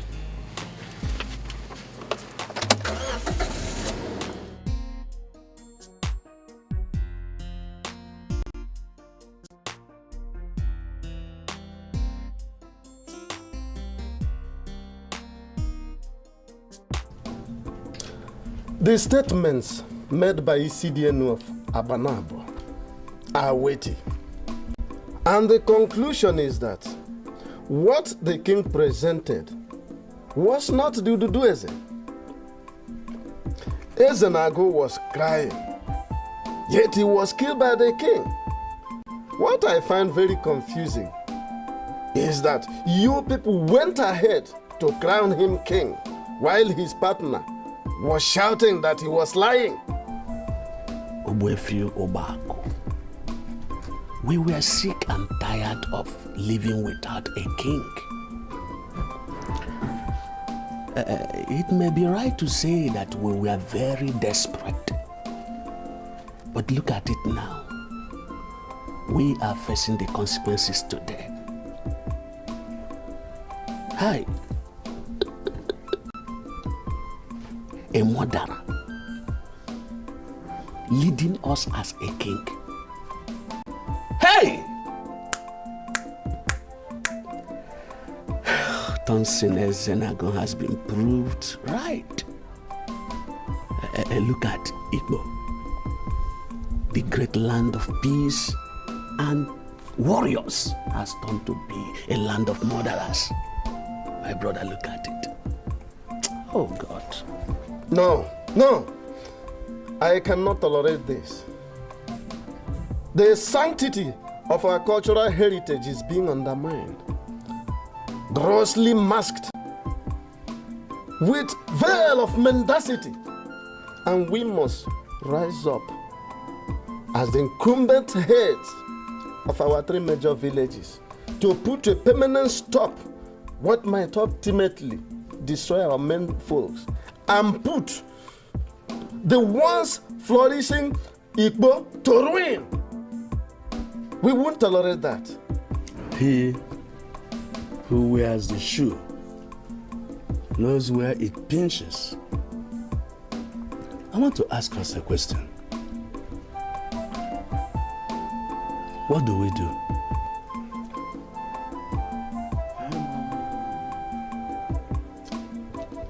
Your Majesty, I have every reason to believe that you know what happened to Thompson's father.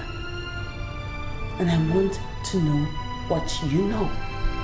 My dear, I remember you once told me not too long ago that there are several ways to kill a man. With all due respect, Your Highness, you have not still answered my question. I am the king of Igbo. I do not answer useless questions. If you think my question is useless, you think it is useless? Well, if you killed him, why can't you be brave enough to tell me that you killed him and why? My young lady, I remember you did tell me in the course of our recent discussion that there is something you could do to a man and he would take his own life voluntarily. Now the hour is here.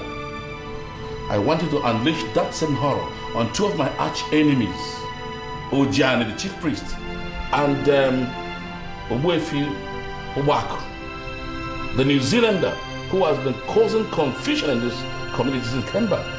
Yes, the moment you make two of them take their own lives, the coast will be clear for you to be installed the Omoja of the kingdom. So why do you want me to soil my hands in the exit of innocent souls?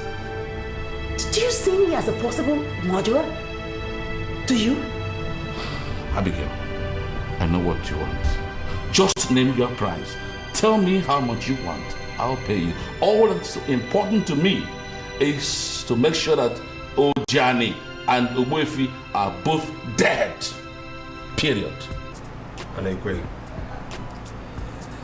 I want you to pay proper attention to what I have to tell you right now.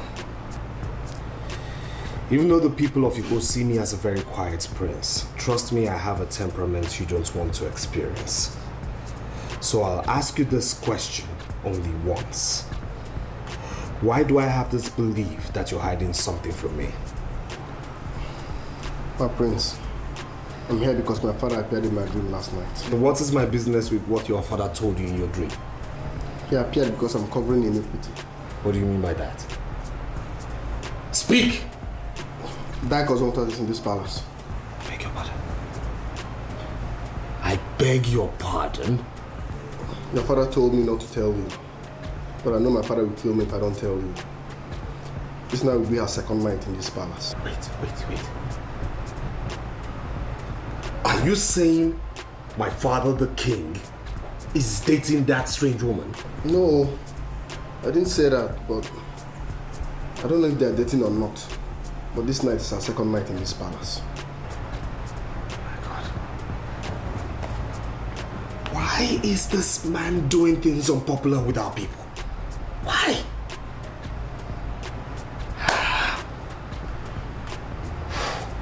Are you telling me to my face that you will not do exactly what I wanted you to do? I accepted to assist you before because of the land that you promised to give us free of charge. But I am not a murderer and I am not going to do anything of such. Just because I'm working for the king of Igbo, I would not turn myself into something I am not. I haven't said you should be a murderer per se. All I'm asking is how to get rid of my two arch enemies who are standing on my way. I want you to use your special talent to send them to the early graves. Simple. I would not do anything like that. I would not do that. How dare you barge into my guest lodge without an invitation and without a knock? Oh shit. And why must you know who my guest is? Why must you keep provoking me for nothing? The elders of our land will not be impressed to know that the king smuggles a whore into the palace. Who do you call a whore? If you're not a whore, then what are you? Don't touch me. You are a disappointment and I'm going to deal with you.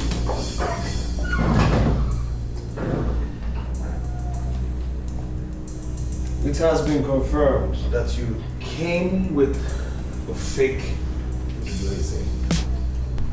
And you also killed Ezenago. What did you just say? The lady who just left here shouldn't be your primary concern. Your concern should be how you're going to deal with the elders of Igbo. As we speak, they've gone to Agbanabo. Confirmed from your know that he did not give anyone any Ududweze. Confirmed you killed Ezenago and are now coming for you. And for goodness sake, who's feeding you with this trash? I might not know too much about Igbo, but I do know for sure that Igbo is a sacred land which shouldn't have a murderer as king. The elders now say you're the first murderer king to have emerged in Igbo. Confirmed you killed Ezenago. And I just wonder why you had to bring this shame and curse upon our family. Why are you joining my enemies to ruin me? Why?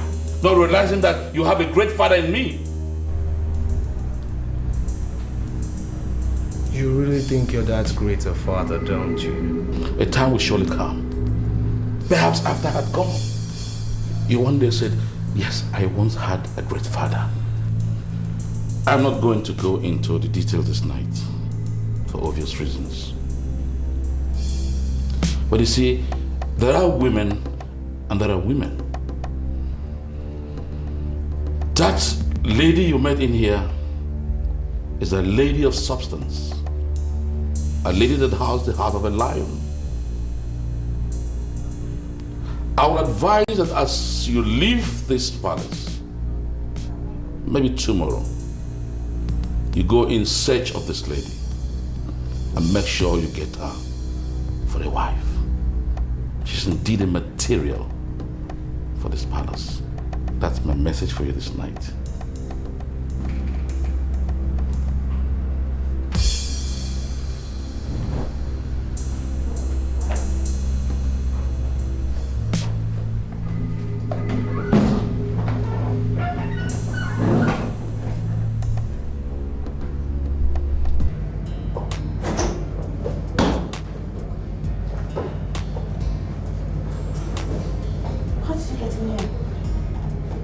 Sweet words can open all doors. Are you not happy I'm back? I want us to talk. No. At least you should have called. What if I was not going to come back here tonight? Abigail, I will be very disappointed if you tell me that you have started an affair with a man here in Igbo land. You won't say that if you truly know all I got to know about you. Is it different from what you've already told me? Just give me some time. Let me catch my breath, okay? I'll tell you everything.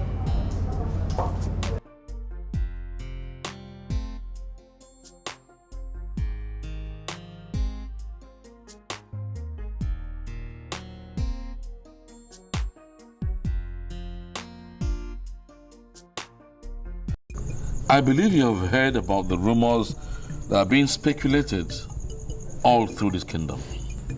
Ojana, the priest of Igbo, has no time for rumors. Tell me why you're here late. Oh, Ojana, you crowned me king of Igbo and gave me all the powers of the king, as well as the paraphernalia of office. Am I right? Go on. Now, do you think there is anything that can change that? Well, nothing can neutralize that except a pronouncement from Onowu Abanabo.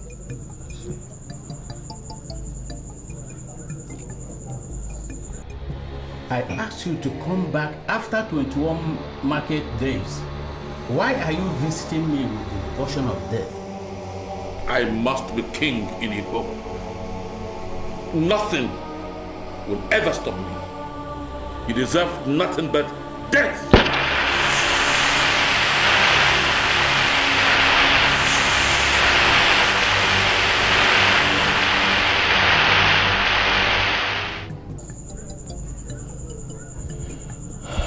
I'm sorry, Your Majesty, but I don't know why you are looking at me this way. No. Well, you did say that the only thing that can neutralize the powers of the king of Igbo is a pronouncement by the Onowu Abonabo. Am I right? Exactly. Well, now that the Onowu has joined his ancestors, do you think that still holds water? Well, nothing can change that except the very death of the king and the recovery of Okupundi Oba. I see. All right. Okay.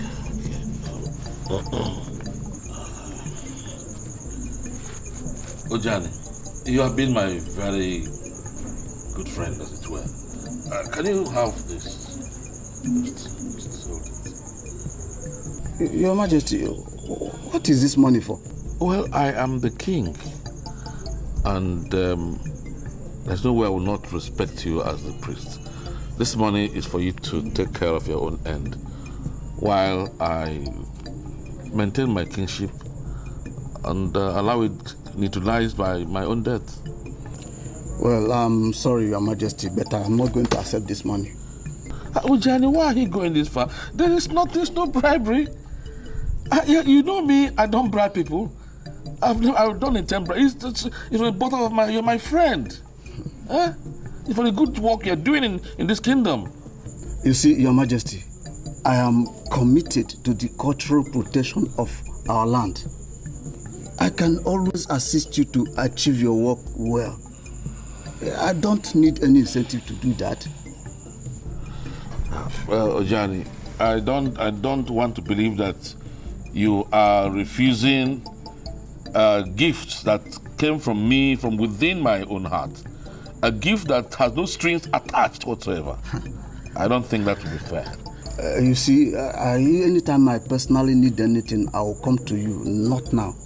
Even though I appreciate your kind gesture, but I don't need this money, please. I don't need it. It can be done.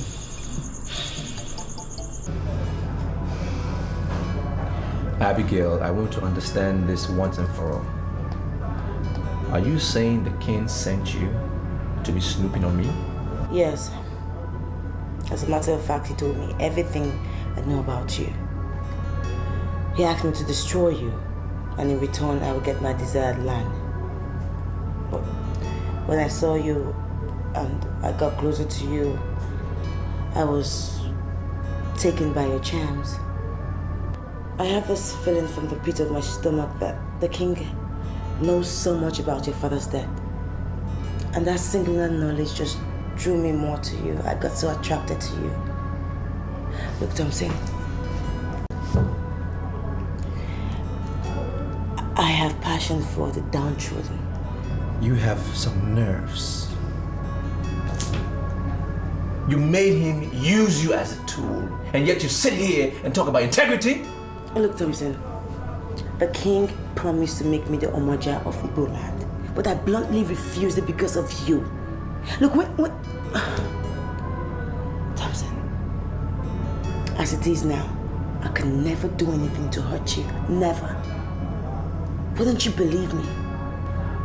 Abigail, I'm sorry, but I can no longer be here. Come, Thompson, please don't do this to me. Don't. You're being very unfair to me. You are. Look, the king asked me to spy on you. He asked me to ruin your life.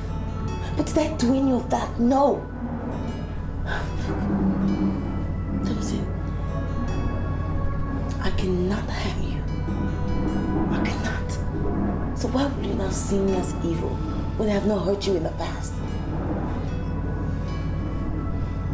You have no idea what I will do to you now if you don't leave me.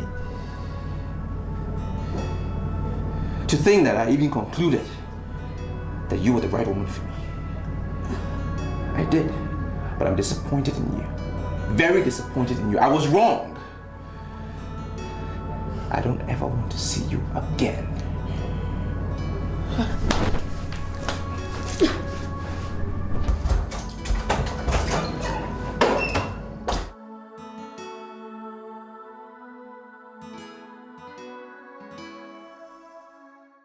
I have distributed the money to all the women that matter. So there is no reason for you to panic. Uju, evil plans have been perpetrated against me. The elders are planning for my downfall. But I can assure you here and now that I am going to crush them. And I'll make sure I keep my promise that as soon as this dust settles down, you're going to become the next Omoja of this village, of this land. Where is that trouble of Igbo kingdom that parades himself as a king? Where is he?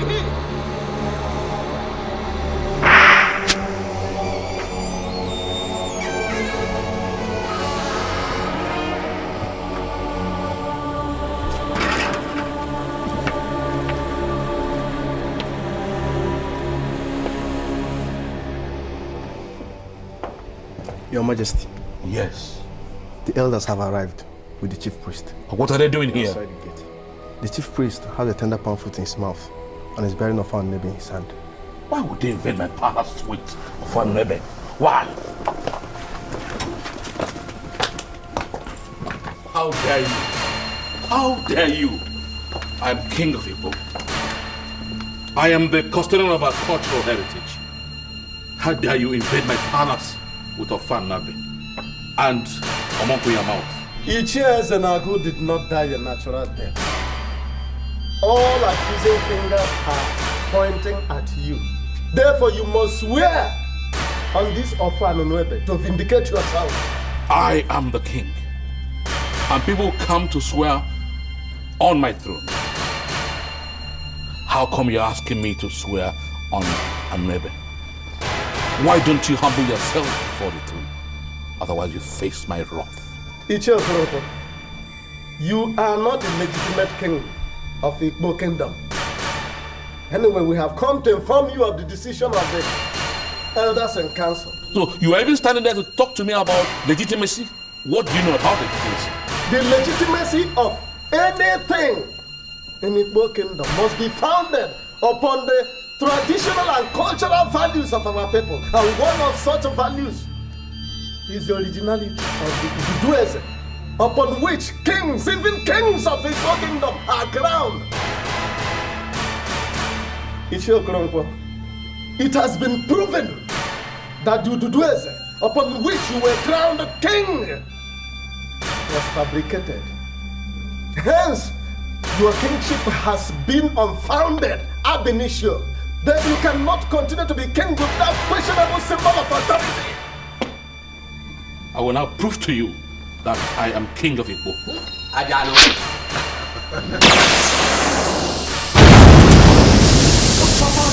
What are you doing?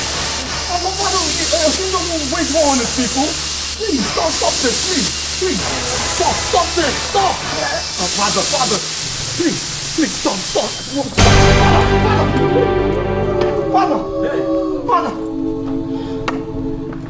You know, get your cough. Serves you right. A murderer cannot sit on a throne to govern good people. Let us go.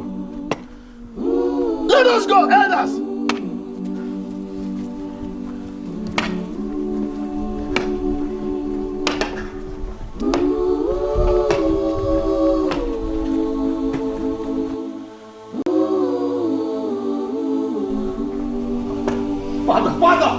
Father! When you get to Enugu, what likely are you coming back to Igbo? I'm not even sure. But hey, I'm a man of this land. This is my hometown. I will always come back when I think there's a need to. This is where I belong. I'm just happy that the reason why I came back here has been fulfilled. I've been able to see the humiliating end of the man that came. For me, that's good. That's all I needed. You know, I am happy hearing that. But you see, the problems of a man are never over. You know, they end to begin and they begin to end again. I've heard that line before.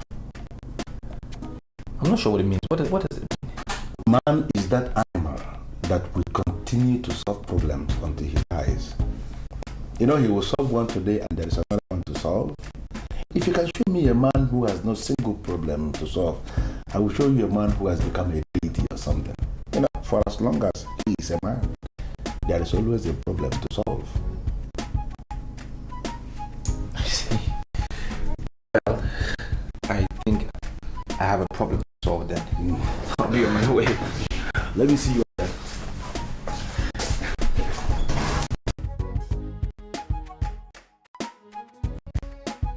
So, this problem thing that I was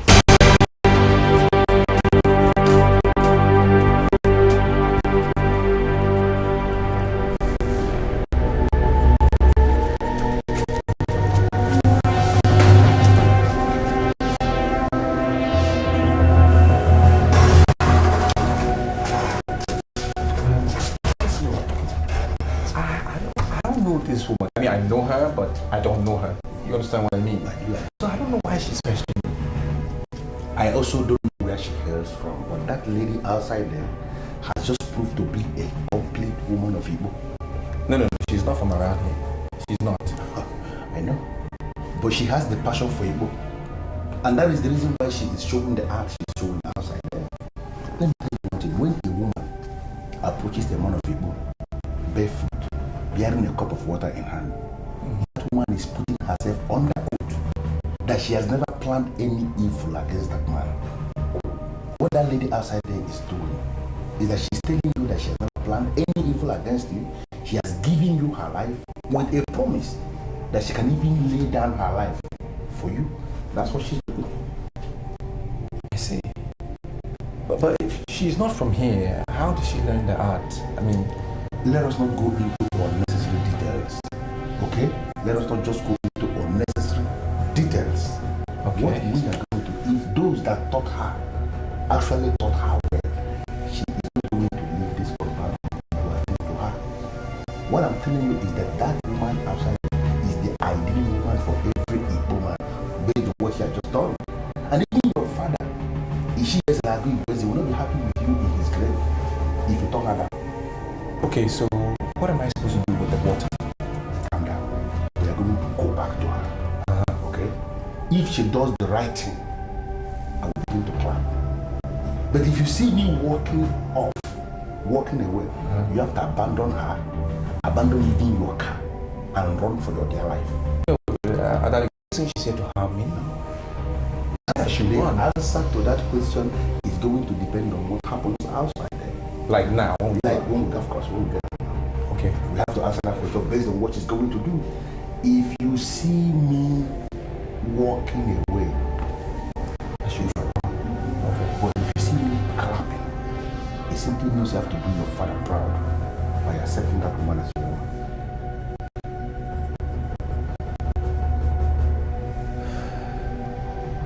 She's already on the oath. Okay, let's go. Let's go.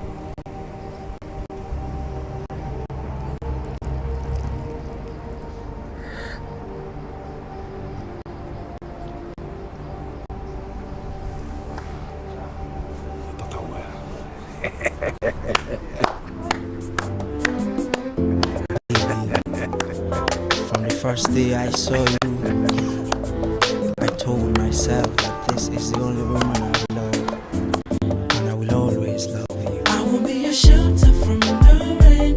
I'll be your moonlight in the midnight hour, my love.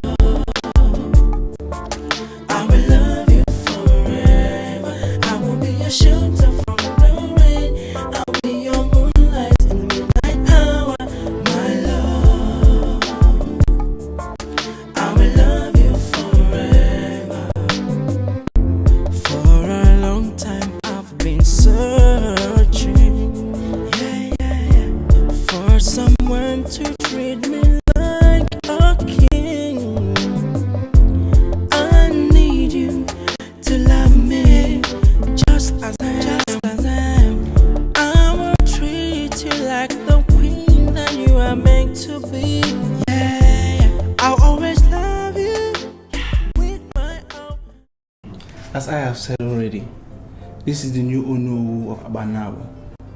He is one who succeeded my father. Ono, we greet you. You're welcome. Ono, these men are from Igbo. I see.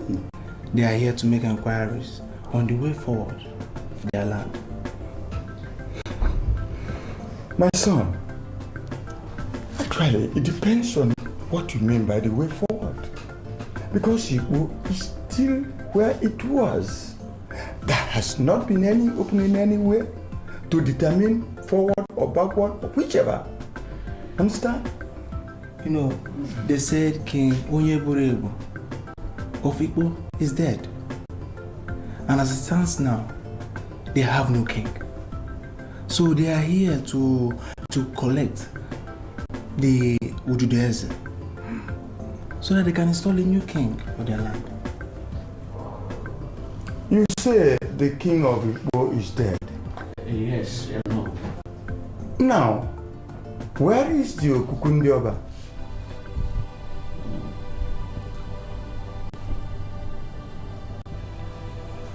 Men of Igbo, you are just looking at me as if I have done ultraviolence. Where is the Okukundioba? Because you know that immediately it is confirmed that the king is dead, elders will retrieve that Okukundioba from the west. Did you do that? I think it has become imperative for me to expatiate. In fact, it always gladdens my heart if I am positioned in a place where I am required to educate ignorant listeners on a rather very complex matter like this. My friend, I cannot say I know where you are coming from, but whatever happens, proceed. Thank you. You see, the foundation of the kingship of King Onyeburebu of Igbo, as he was then, was shrouded in a fraudulent practices and manipulations.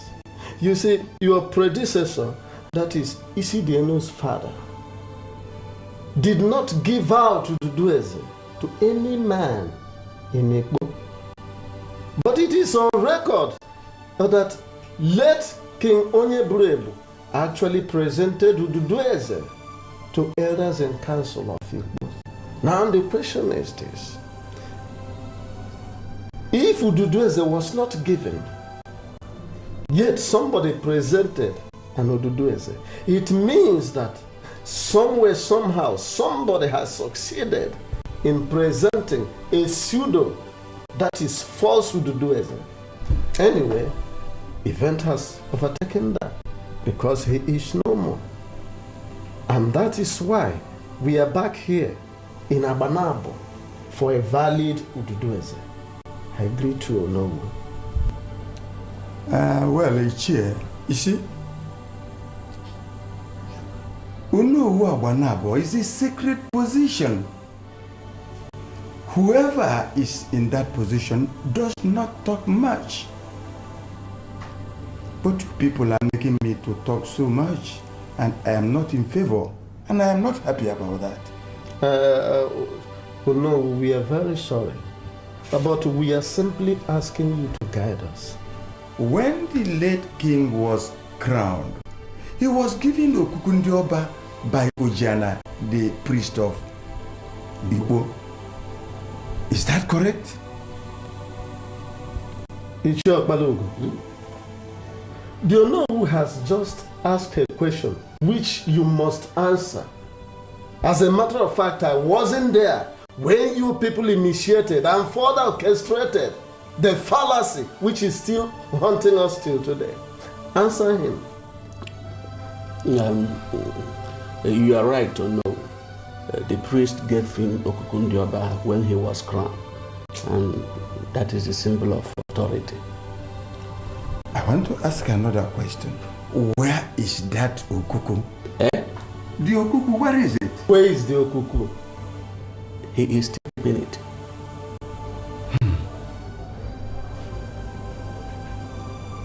It's all right. I know that it's only death that has no solution in this life. Every other thing has solution. But whatever happens, I shall be coming down to Igbo Kingdom anytime from now to settle your kingship tussle. Understand? We thank you so much. Thank you. We shall be eagerly waiting for you whenever you come. As we have already heard, there is no king in Igbo today. It's a big problem for us. Whatever the fowl is chasing under the rain is very important to it. Agreed. We shall be on our way. Yes.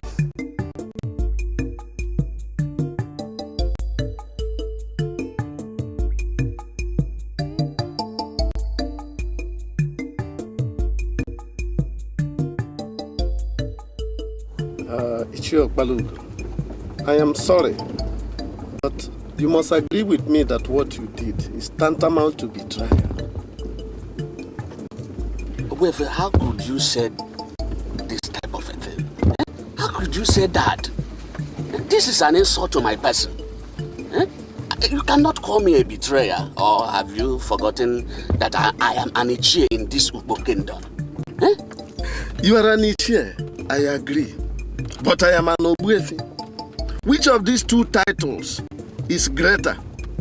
Ichie and Ogbuefi. Are you saying that you bring me to Abanabo simply to insult me or what? Eh? Why are you making inflammable statements? You see, I like that clause you employed. Inflammable statement.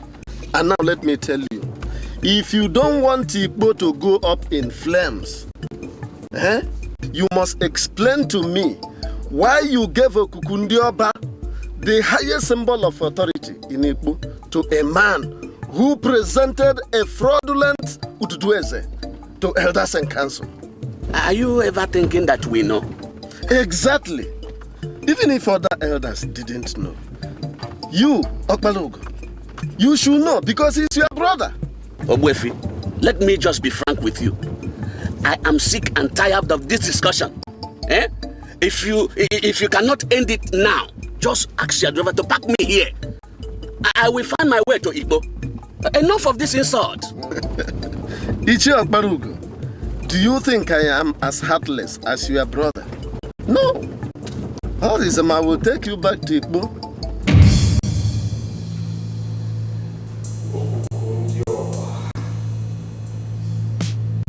Yes.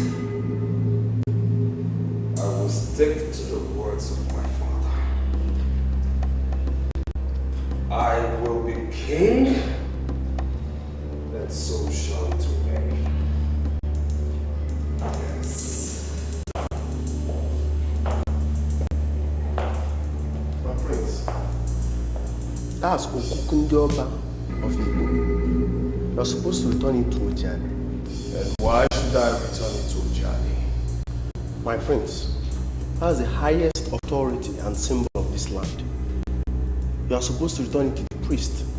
You have no right to hold it in our man. Stop! Anikwe. You are standing before King Onyeburebu II of Igbo. And you must be very careful how you address or talk to me. You crown yourself the king? That's wrong, my prince. Do you want to remain in this palace or do you want me to sack you this minute? I'm sorry, my prince.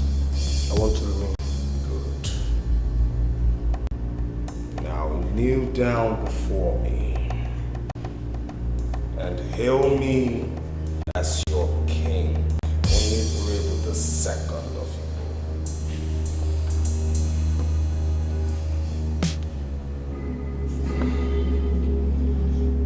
I hail you, King Onyeburebu II. I didn't hear you. I hail you, King Onyeburebu II of Igbo.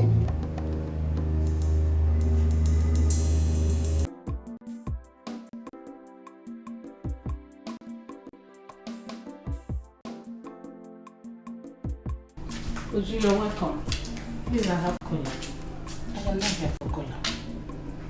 Your daughter said you asked me to come, and I wonder why he sent me.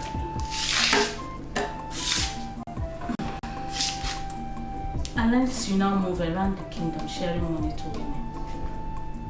Do you have a problem with that? Why do you always look for trouble? Why? I want to know what the money is meant for. The money we are distributing does not concern you. The women of Igbo are getting wiser. And we don't want anybody that will take us back. Uju, I understand you gather support for Charles. And what does that mean? You don't have to call him Charles. As in, just nobody. He is King Onyeburebu II. And you must address him as a king. I am sorry. I am leaving because I cannot sit down here to continue to discuss about my king. I served his father and I am still serving him. And do you wait? Whatsoever support you are gathering for Charles is wicked and unpopular. You are gathering support for the descendant of a murderer. And Uju, I tell you, the spirit of all those killed in this kingdom will continue to haunt you until you order your steps. You You are just parading yourself as the leader of the women of Igbo. Let me tell you, that will be on your wildest dreams. Get that into that your crazy hair.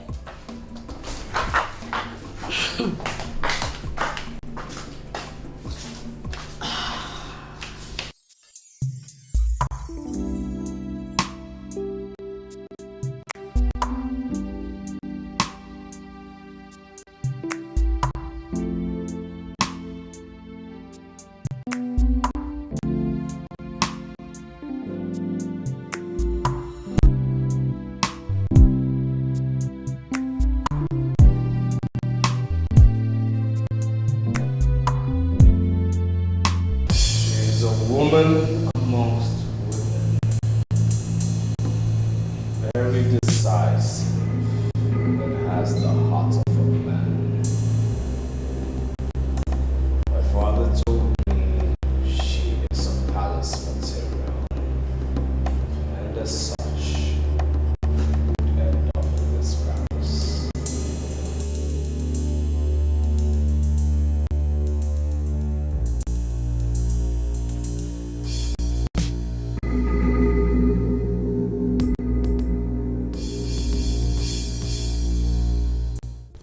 Many people in this kingdom believe that I am a troublemaker. This impression has spread so wide that many people think, and some are even saying that Ogbuefi Ogbuaku is trying to impose himself as the king. The truth is that I have one interest. That is the unqualified protection of the cultural heritage of our people. Now, considering what I already told you, that Onowu Abanabo said, I want us to conclude the way forward. The way forward is we urgently get the women to give us one of them, whom we will empower as an Omoja. Sorry, Ichie, but what can an Omoja do? The highest symbol of authority in our land has not been located. And Onowu Abanabo said that as long as we cannot retrieve the Okukundioba, we cannot even clamor for Ududueze. Now the question begging for an answer is, can an Omoja make it possible for us to lay our hands on the Ikukundioba? Ogbuefi Ogbuaku, I am sorry, but you are making this issue rather very complicated. I told you that we shall confront Charles. Why are you bringing Omoja into it? Good. I am bringing an Omoja into it because we cannot even go to the palace. Are you not aware that Charles has even metamorphosed himself into another Zebrebu? Now Zebrebu the second. You see, now going to the palace amount to submitting ourselves under the unauthorized supremacy of his kingship. And that is one thing Ogbuefi Ogbuaku cannot do. Never! In that case, we should go back to our homes and rest. I don't think that we can rely on Omoja to deal with this issue. The best thing to do is to confront that young man that imposed himself as a king. I sincerely think that we are creating unnecessary problems for ourselves. The idea thing is create an Omoja first, sit her down, and tell her all the powers that are conferred on her by the tradition. And if she sits down to watch an unpopular king destroy her kingdom, then she will go down in the annals of history as the woman, the very Omoja, that destroyed our kingdom.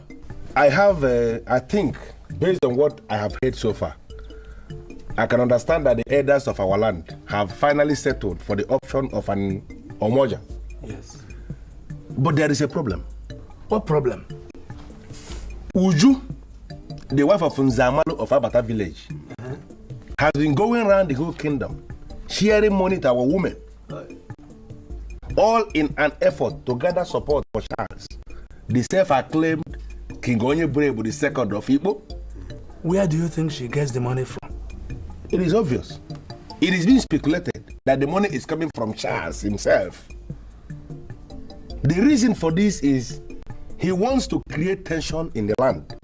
He wants to create confusion among the women so that they will not be in peace, as to provide a consensus candidate that they are going to present as the Omoja that is going to emerge. Odaligo, where did you get all these informations you are passing to us? Only yesterday, I ran into Uju herself as she was sharing money among our women. They were applauding her. They were clapping for her. The information at my disposal shows that a good number of our women are beginning to agree to her terms. So if the elders are telling me here now that we have resolved for the option of an Omoja, then the elders must, as a matter of necessity, get the very identity of the person that is playing the music that Uju of Abata village is dancing. That we must do with immediate effect. Yes, we have to do it.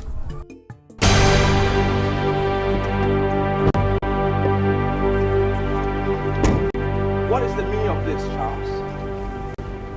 You realize you're standing before the king of Igbo. You know what? I don't have time for this nonsense.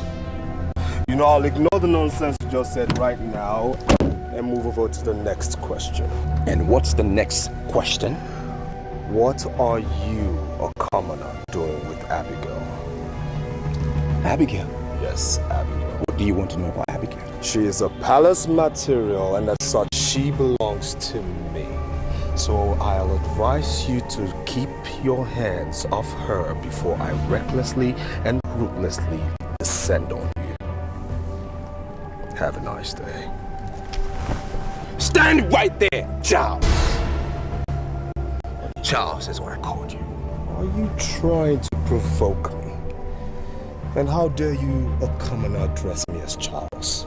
For your information, I am King Onyeburegwu II of Igbo, and I advise you to lay your hands off that woman whom my father has declared to me as my wife. Are you under some form of illusion? Because you're not what you think you are. I must warn you. You warm your hand under the flame, and I am the flame. I will burn you. Be careful. Now how dare you, commoner, walk out on the king of Igbo? You're not the king of this land. Well, maybe you are. In your father's compound, that's where. Within those four walls. And you can keep it right there. Because if you do step out of those boundaries, I will hasten your expiration date.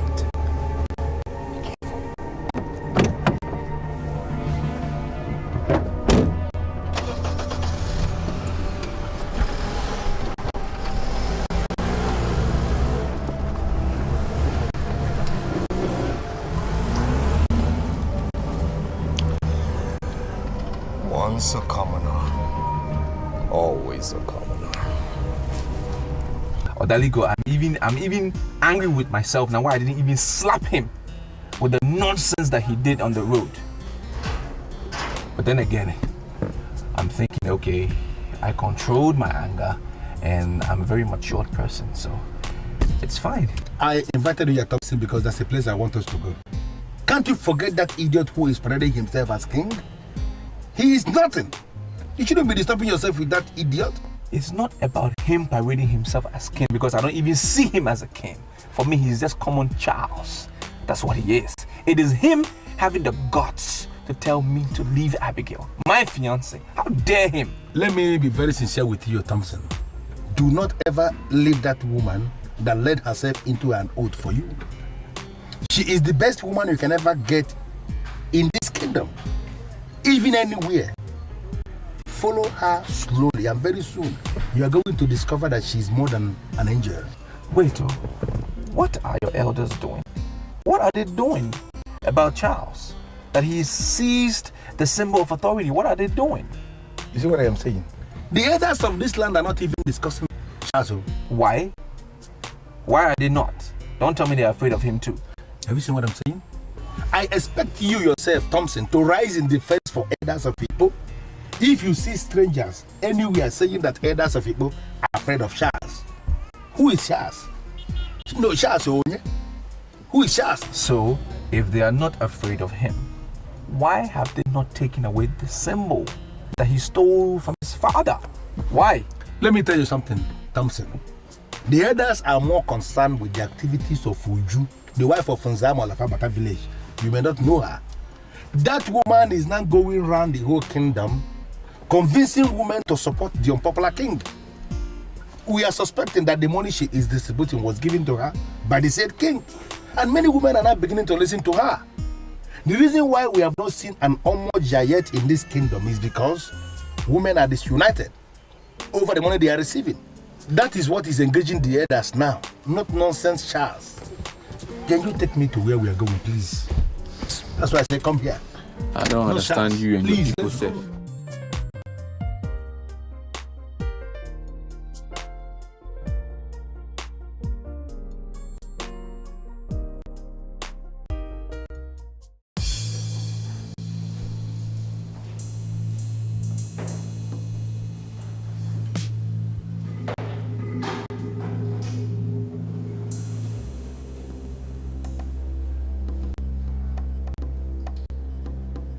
My father told me before he died that this thing had proven to be very powerful, mighty in battle, killed many from far and close range, and that is why I called you for a reason, to teach me how to use this thing.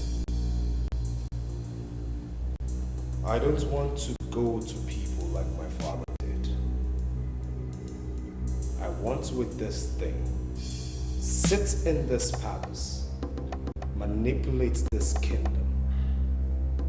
How much do you want? I'll pay. Do you know what they call me? Oza Balanze of Father Bozala. I am a man in authority. And I will not discuss the figures of Charles with you. And who is discussing Charles with you? My father told me he got this thing from your kingdom. He used it during his reign and I want to do the same. So teach me how to use the damn thing. Simple. I have this feeling that you are underestimating the powers and the efficacy of the evil powers of God.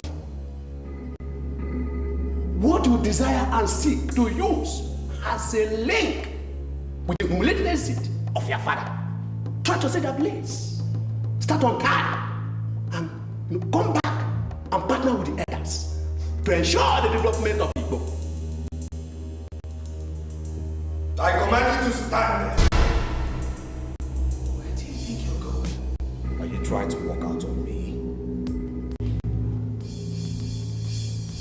Don't ever allow it to be reported that the road that all men use on daily basis has become too sharp for you. Oza Balanzo Father Boza is not and cannot be as simple as men tend to think. Learn how to eat what others eat. Or you become known by what you abuse.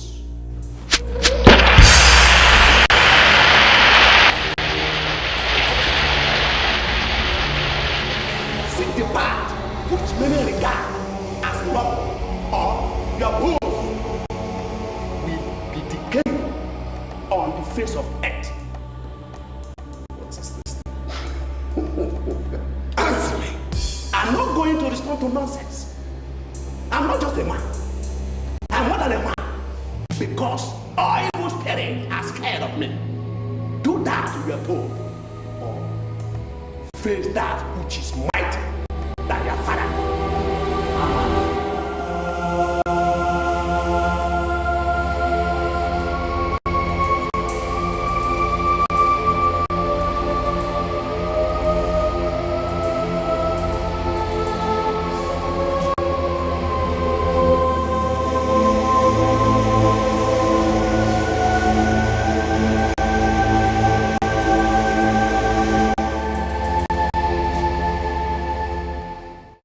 I am sorry, Ogbefio, but you are giving me reason to worry. You don't have any reason to worry, because I am not here for you. I am here to see your wife, Uju, and I want you to bring her out immediately. My wife and I are not part of politics of this kingdom. Why should you say you are looking for my wife? Ichenweke, could you tell this man that we are not here to discuss the very myopic conclusion of a man who is oblivious of the happenings around him? Eh? Your wife has been going around this kingdom sharing money to our women.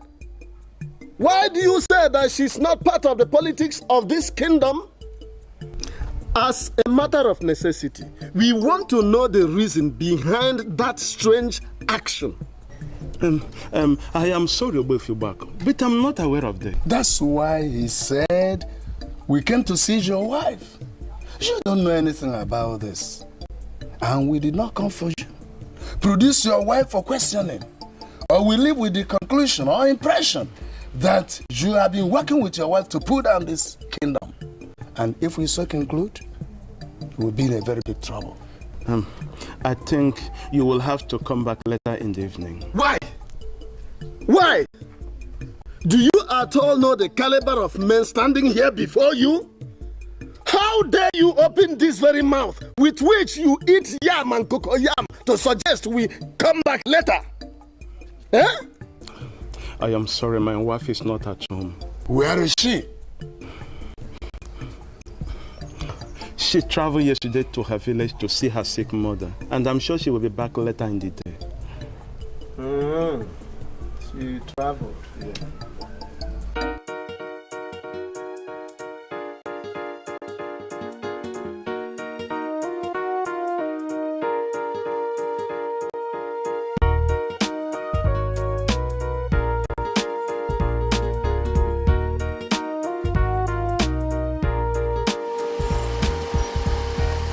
Greetings from the throne of King Onyeburebo of Igbo.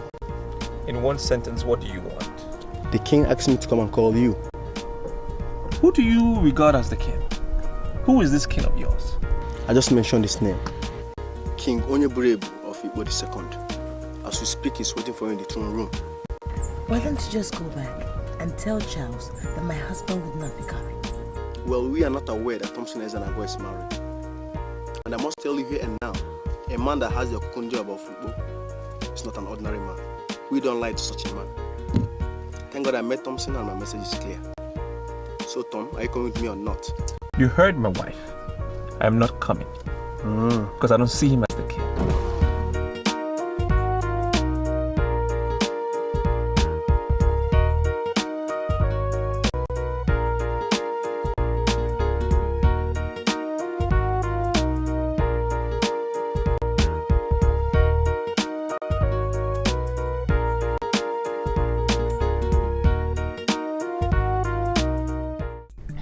You are giving me the impression that you have something to hide, and I'm not finding that simple. Eh? Why on earth will you choose to be a tool in the hand of a young man who crowned himself a king?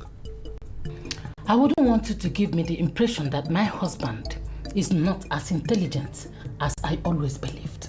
What the hell did that mean? You just made me to lie, and I want to know, what are you doing with Prince Charles? There are men that run away from crisis. And there are men that pray for crisis to come. These are the type of men that gather money out of crisis. And they see crisis as a big business.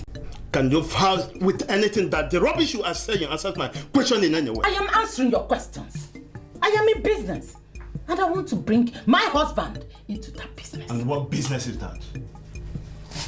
Prince Charles, as he then was, and now, the King Onyeburebo II, as you said, is very unpopular. And everybody is against him because they see him as descendant of a murderer. And that is what I am doing because I know that we are going to make money out of it. He wants somebody that can handle his PR. That is the business. He inherited so much from his father. Already he has given me 3 million naira. And he is ready to raise more money if you come in as a man. What makes you think I would like to do such business? Because of the money that is involved. See, we live in a new world. They call it New Millennium. And this is the age where any man can do anything to grab money. And I want my husband to live above the archival politics they play in this kingdom. That is exactly what I'm doing. Let us grab this money. Let's make money. That's all.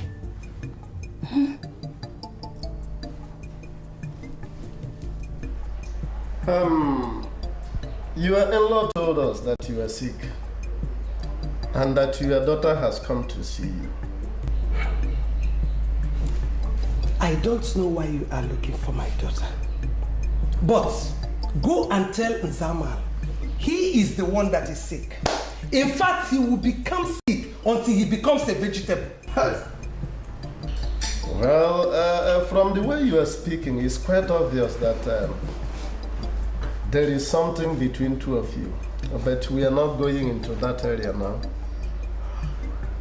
Tell us, are you aware that this very young man, who is now parading himself as the king of Igbo, has engaged the services of your daughter?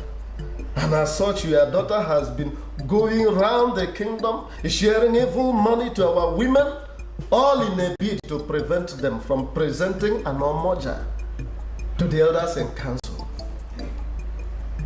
Are you aware of that?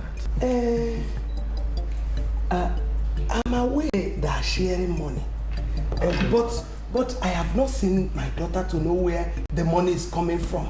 Now you know. Your daughter has become the mouthpiece of an unpopular king. And you don't need to discuss with us to know that she will go down. She will sink with the so-called king. Hey, Shekwal Kanju, excuse me. Do you elders actually think that sharing the money is what is preventing them from presenting an omoja?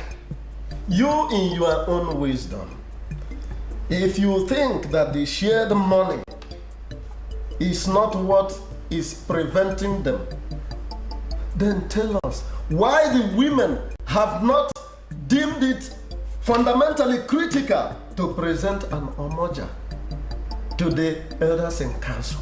Hey, tell us. Politics is not and can never be the reason why omoja has not emerged. Woman, be a good listener. He never said politics. He said that money is being shared to prevent the people from doing what they know they should do. And that is what politics is all about. That is it. That is what politics is all about in this country. Share the money and continue doing what is wrong. Continue doing the bad thing. Listen, that is not going to prevent them from presenting an omoja. The question still remains. In your own thinking, what is still preventing the women from presenting an omoja? Nothing. Absolutely nothing. Yes, absolutely nothing. Listen, let them go ahead and share all the money in this whole continent to all the women of Igbo. That will not prevent them from presenting an omoja. Omoja is more spiritual than physical. She will emerge when the time comes. She will. They've shared money. You're talking about spirits. The invitation I sent was for you. I summoned you here to speak with you personally and privately. Now, why have you come with this thing who has refused to embrace the new order? Now you listen to me. That you are parading yourself as King Charles has not managed to make you king. Am I the one you are addressing, sir? Everywhere in Igbo it is known that your destruction is coming. don't force me to bring it closer. You don't force me. But Dike, where are you going? I brought you here so we can speak some sense in that nincompoop sitting right there. We haven't done it. Where are you leaving? Am I the one you are addressing as nincompoop? I want to warn you for the last time. Stay away from my woman. And who the hell are you calling your woman? My father gave her to me. Your father gave her to you as what? That's my wife. Yes. He told me she is a woman of royalty who is a material of this palace. And I will not sit or stand and watch a common papa mess around with a woman of royalty. You are a clown. You are a clown to think that I regard whatever your father said. To me, he's a nobody. He's always been a nobody because he died a pitiful death. And whatever seed he's brought into this world is a nobody. That's what you are, Charles. A nobody. With me here is the Okokundioba of this land. The highest symbol of authority of this land. And you two know that it is a taboo for any man born of a woman to walk out on a man who holds or bears this authority. Yeah, exactly. Real. Only when that man bears the cuckoo legally. That's not the case here. Because you stole it. You stole it. You're not bearing anything. You're just holding it. And I'm warning you. Stay away from animals that are carnivorous in nature, or you will disappear in their stomach. You want? Just look at the things you want.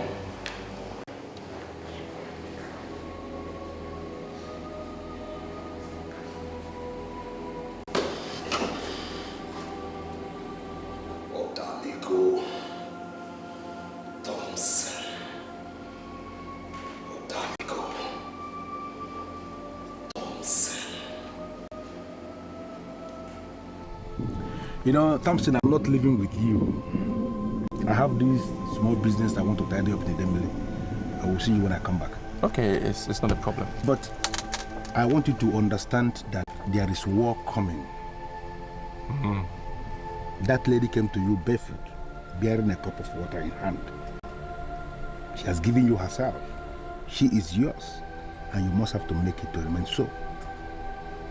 You understand? No, but Odaligo, I am already making plans to get married to this lady. We've already started working on everything, so it shouldn't be a problem. I'm going to get married to her no matter what. I'm going to marry the woman. Good. But I want you to understand something. We all do not like the former king, King Onyebreb of Igbo. Definitely, I know. But the truth is that that man was a man of many sides. You just heard the song. His father opened his mouth and qualified Abigail as a material for the palace. That statement is very, very significant. Very important. It simply means that she's not just an ordinary woman. She is a noble woman. And you have to do whatever thing that is within your powers to ensure that she remains yours. Even your father in his grave will be very disappointed if you lose her. You have to ponder these statements. I will see you when I come back. Okay.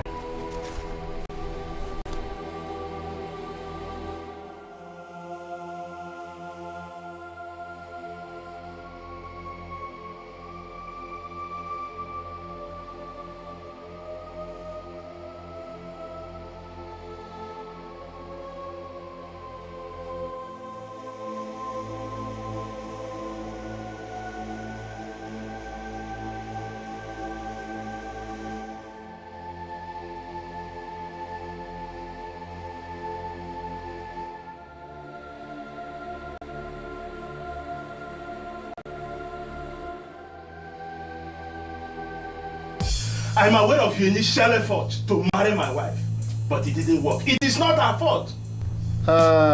Nzamalo, or what they call you. I have not come here to discuss nonsense. Rather, I am here to tell you to your face that you are grossly despicable, and I am going to deal with you. You will deal with me. I'm going to deal with you. You must know what to say here. This is my house. You have no right to come here and talk to me in your house. You see, there is one reason why I have not slapped this your mouth. Slap me? Yes! That reason is God. How dare you open this your highly disjointed mandibles to lie against a noble woman in this kingdom. I, Nzamalo, lied against a noble woman? By the way, who is that noble woman? Nzamalo, remember what you told us in the morning when we came? You said your wife was not around and that she went to visit her mother. And that your mother-in-law was lying critically sick. And what then did you consider as a lie then? Huh? What? We went on a sympathy visit to your said in-law, and she gave us a message to you. She said you are the one who will remain sick for many years. Liar! You went all the way to Umuhapu to confirm from my in-law if he was sick or not. Why were you such busybodies? Huh? Nzamalo, I'm very sorry for you. And it been like you to call noble men, elders of Igbo land, busybodies. Remember what I told you in the morning. You will be in serious trouble when we find out that you've been working with your wife to pull down this kingdom. Look, you cannot threaten me in my house. I am not your servant. Do you hear me? Nzamalo or what they call you. You are very correct. Yes, you are not our servant. Because in the first place, you are not qualified to serve any of us. Yes. Yes! I'm going to prove to you that men of Igbo, men who are men, we do not serve women, just like you do. Am I serve woman? Tell us how much she wants us to pay. Shut up your mouth. And we shall pay. We want you to work for the king. Keep quiet, woman. Uju, let me tell you, those that play in the open hardly play in the dark. Just as those who play in the dark hardly play in the open. As you ponder over this truth, bear in mind that your destruction is nearer than ever before. Let's go. You better come and collect money, hungry fool. Oh yeah, watch out, Nanya. Look at them. The die is cast. Nzamalo wants to tell lies when he has not mastered the art of fallacy.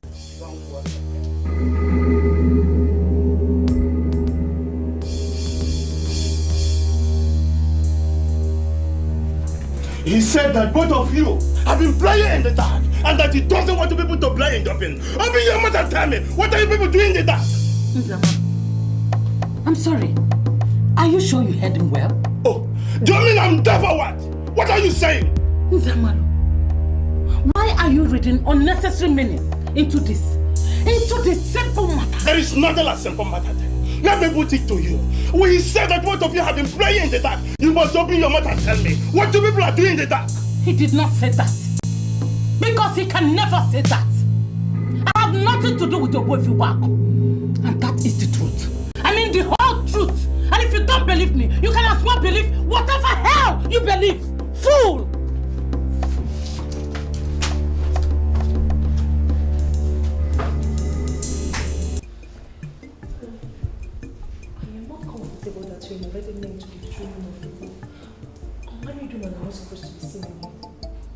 And who told you that?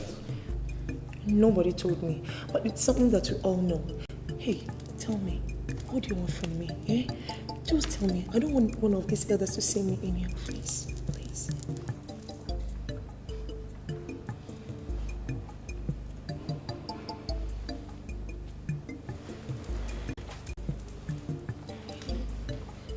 What is money for? There's a lady in this kingdom, though not from here, by name Abigail. I don't want to know how you do it, but find her and bring her here to me. Eh? Hey, I'm sorry, Your Highness. I don't get this. Are you asking me to pimp a lady for you? My conscience will never allow me to engage the services of any indigene of this land for free. Find her. Bring her to me. Prove to me that you're loyal to me and I'll give you much more money than that which is in your hand right now. Is the only money that you give me? Like I said, go out of your way. Prove to me that you've made a concerted effort to find her. And when this is done, I assure you that you will be by my side as we progress in this kingdom. And where can I find this lady? Thompson Ezuruonye is about getting married to her. I believe they're living together. Find her. For my father told me that she is one who's a material for this palace. And as such, I do not want her ending up with him. Bring her to me. And I assure you we'll be friends forever. Friends forever? Okay, I'll do that.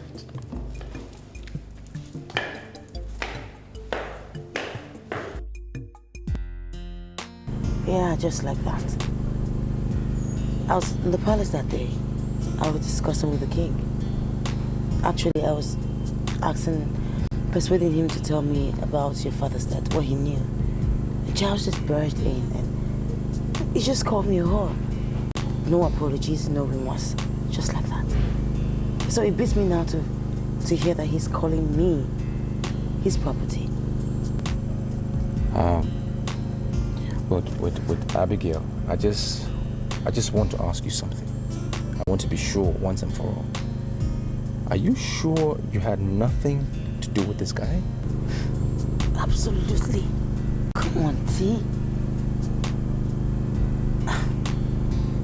Look, I did not have anything to do with him. And I still do not have anything to do with him.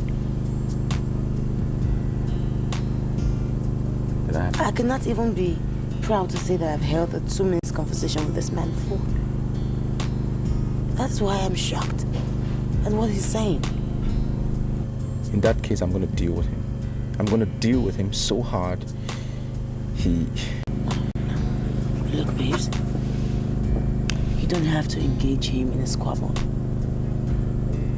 Don't. The most important thing is that I belong to you and you belong to me. We love each other and we'll be together forever.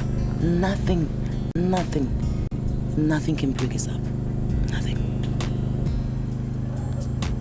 This guy has some guts. He said some nonsense to me by the roadside. Now he's invited me to the palace and he said the same nonsense. I can't allow this to go on. Get him to just walk over me like nothing is happening. I need to prove my point. I'm not asking you to just sit back. I'm not saying he should trample over you. No, he's not even going to do that. Look, we need to be careful. Remember I told you I had a dream? I had a dream. And in the dream, there was an attempt on your life. Maybe this is it. Maybe God was just showing us so we could get prepared for this moment. Look, babes. Every man, or any man, can desire for any woman. But it's not about desiring. It's about getting. And that you've got me. Baby, look, all that matters is that we're together. We love each other. We're meant for each other and nothing can destroy us. Nothing. But I can't just sit down like that. I have to prove a point. This guy's, he has some guts. Don't worry. Everything will be fine. No confrontation. Please. Please.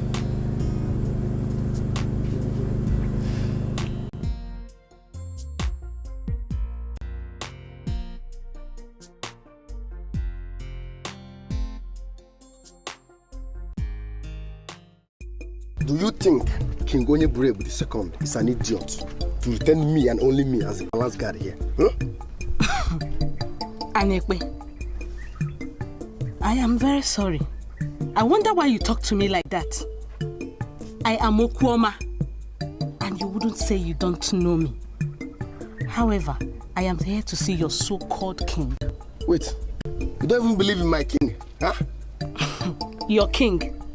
And the king to all the lousy people in Igbo. He is not and will never ever be my king. You are here to see the king, and you are still telling me that you don't believe in his supremacy, huh?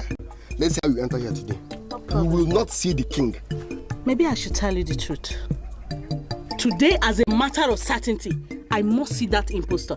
And by the time I finish seeing him, your impression about him will never remain the same. You will not see the king. My name is Isidenu of Abanabo. I'm here to see that man that hijacked the symbol of authority of Igbo. Men from Abanabo should never be kept waiting, no matter what the situation is. As for you, wait for me. I will come back and tell you the reason why I'm the only guard here. That's true.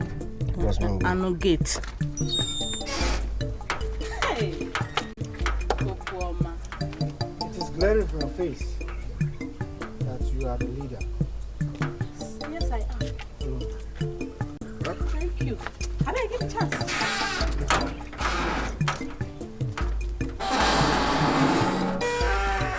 You good.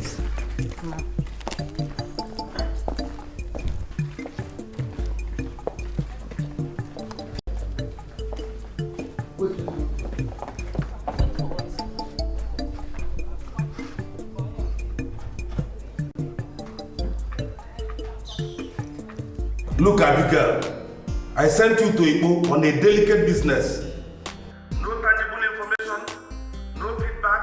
The next thing we had is that you've resigned. Look, let me tell you, the management is not happy about your resignation. Mr. Roberts, I'm sorry. But I don't think I owe the management any explanations at all. Oh, you do? Because money was spent to train you here in Nigeria and abroad. Well, the money that you spent on me for my training, I have paid you back through my gains for that company over and over again in million folds. Mr. Roberts, I do not want to shout. I do not want to quarrel. But why are you making an issue out of my resignation? I'm not the first person to leave the company, am I?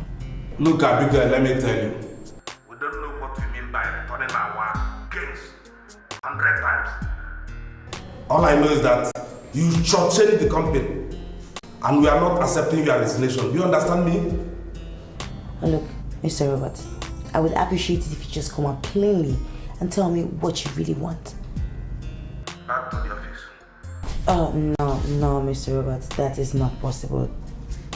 Look, I am married now, and my husband and I have a private business. It's doing really well. Look, I know this is not supposed to happen like this, but please relay my message to the management. I can't come back to work for you. I'm sorry.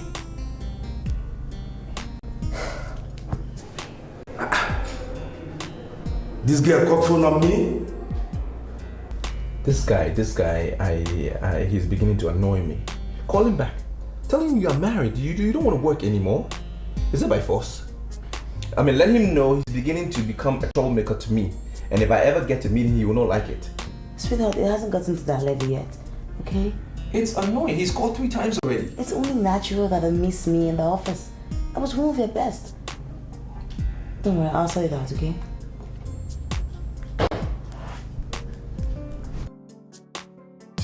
I'm surprised you came all the way from Abanabo to tell the king of Igbo this reckless, stupid bragadash.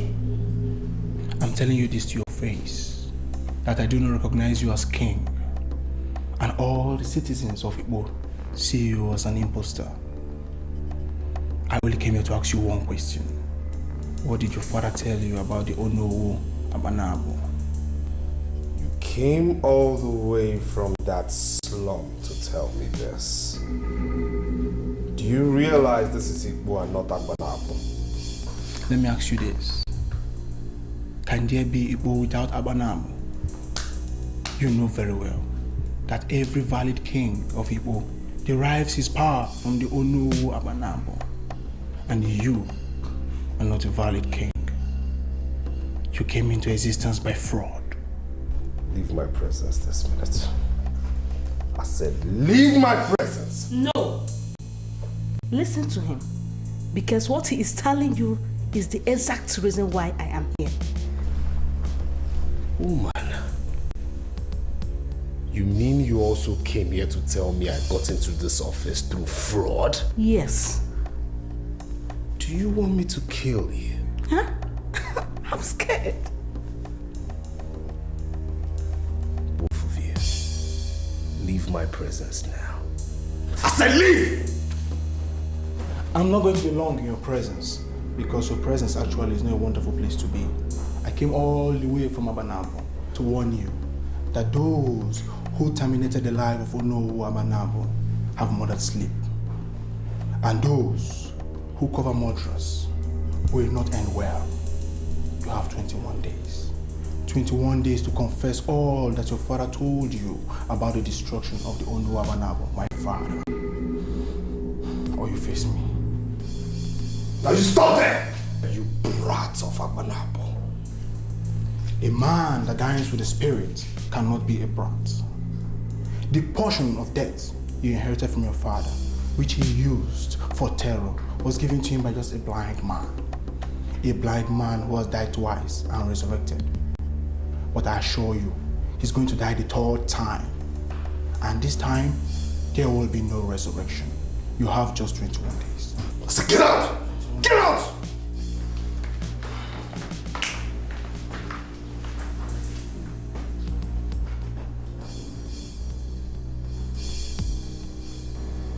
I have hidden this for 7 years under the Anunebe tree. This may look simple, but it is very dangerous. Just invoke the name of the man that you want dead, and he is dead. This has been the secret of the men of Adabosala, and the men of Igbo cannot stand. What has killed many men and women of Adabosala? This meeting is between us, and it must remain so. Remember to hand this effigy to your son before you join your ancestors. And the day a man confronts him about this meeting, let him know that he has come to his ring. You heard him very clearly. When a man confronts you on the origin of this effigy, then you should know that you are approaching your expiration. What he must do then is to spill more blood. This is because the men of Igbo will not bury you with heads. Spill enough blood and get the heads yourself.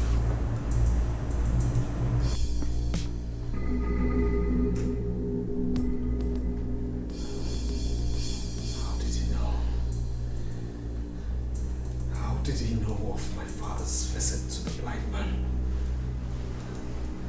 How did he know?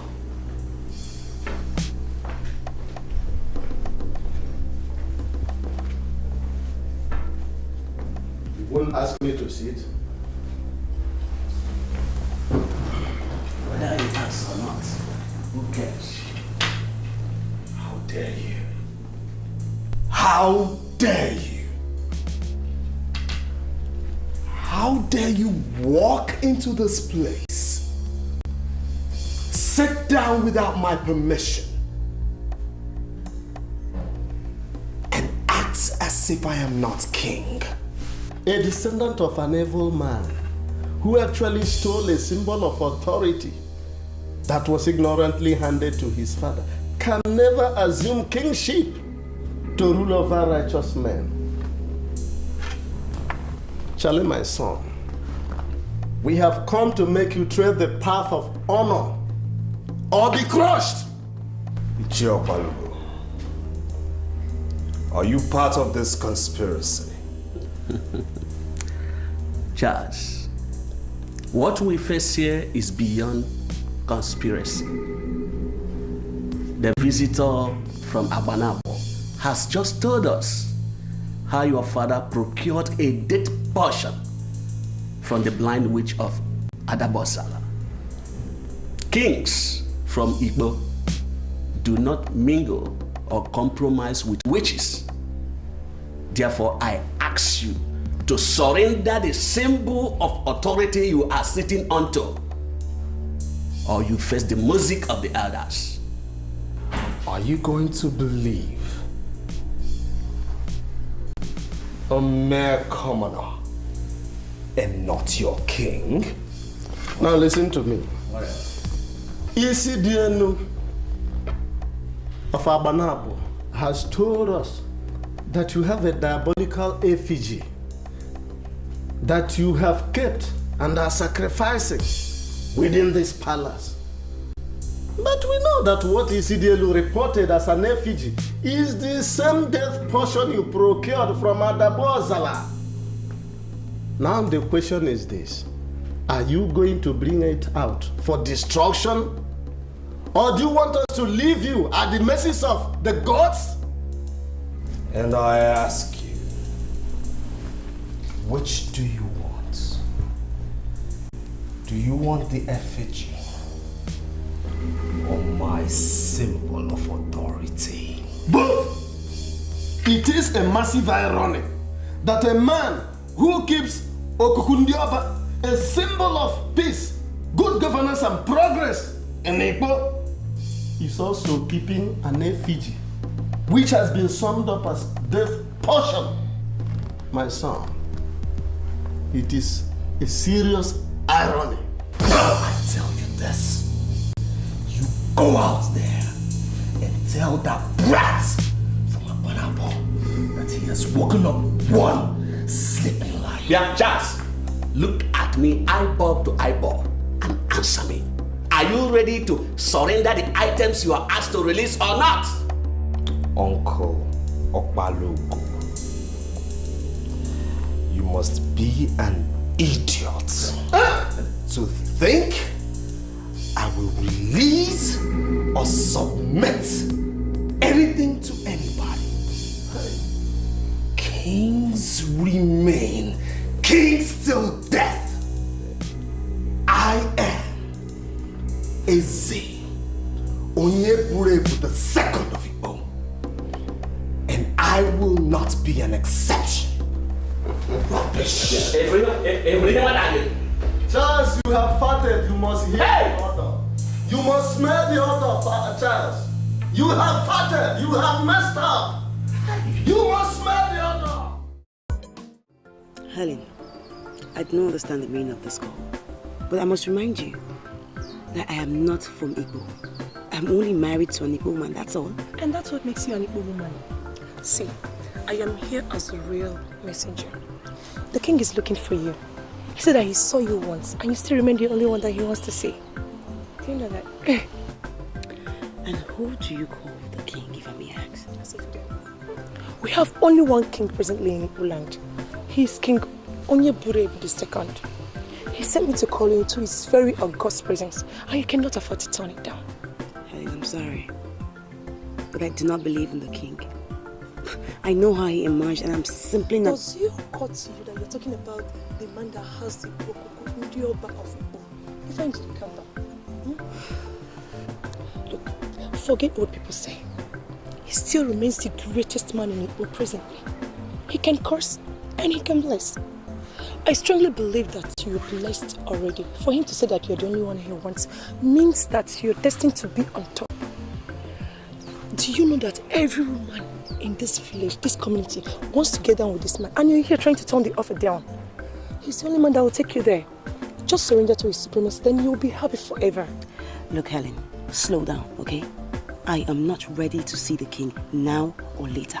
And the other women can throw themselves at him, not me. Abigail, wait. You want me to tell you what he said? He said that he saw you, that the only thing that crossed his mind was nobility. He can do anything for you. You are part of the nobility he's talking about. And you know that noble women do not reject noble calls. Remember that the king's call is a noble call. You cannot afford to turn it down. You know where to find me when you change your mind.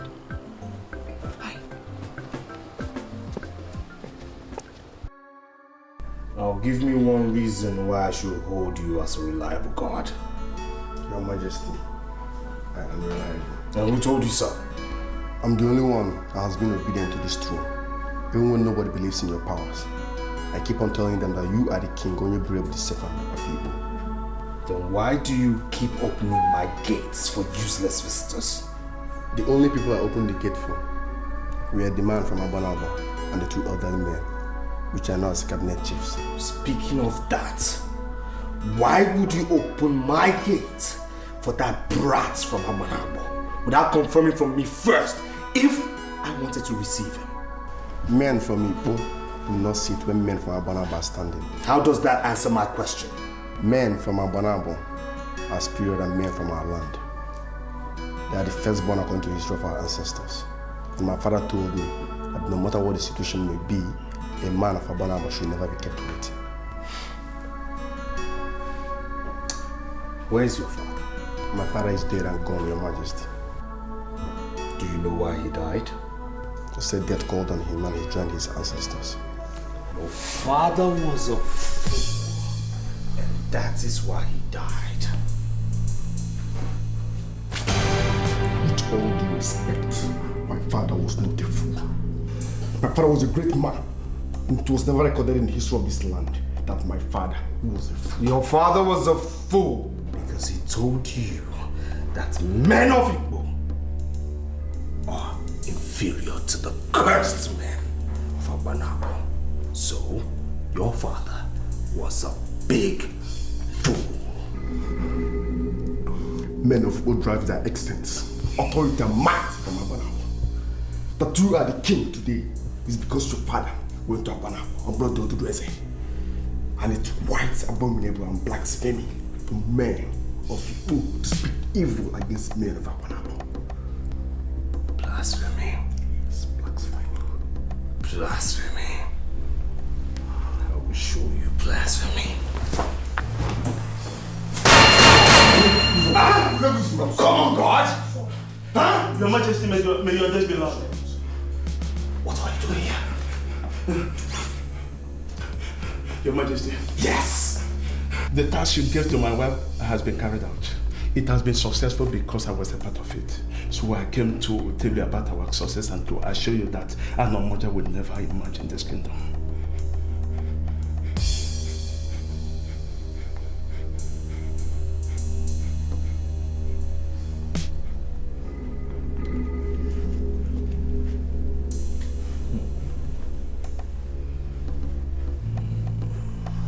Mr. Okeke, I am surprised to see you and I'm very honored. Please, let's go into my house. Let's go into my living room. Let me treat you as a VIP, as you are to me, a very important person, please. Look, darkness is the difference between yesterday and today. We call it darkness night.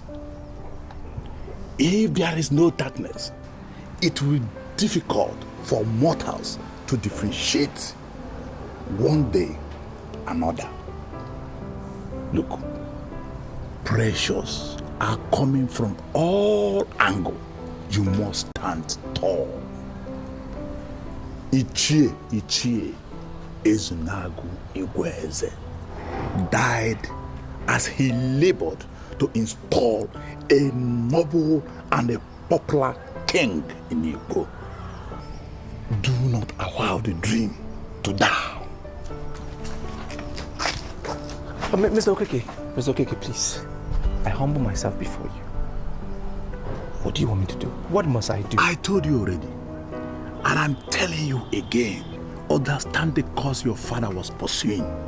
Okay. And continue from where he stopped. Okay? Do not allow yourself to be distracted with the politics of who marries who or who loves the more. Look, the future of a young man is bigger than whatever already revealed. Always bear that in mind.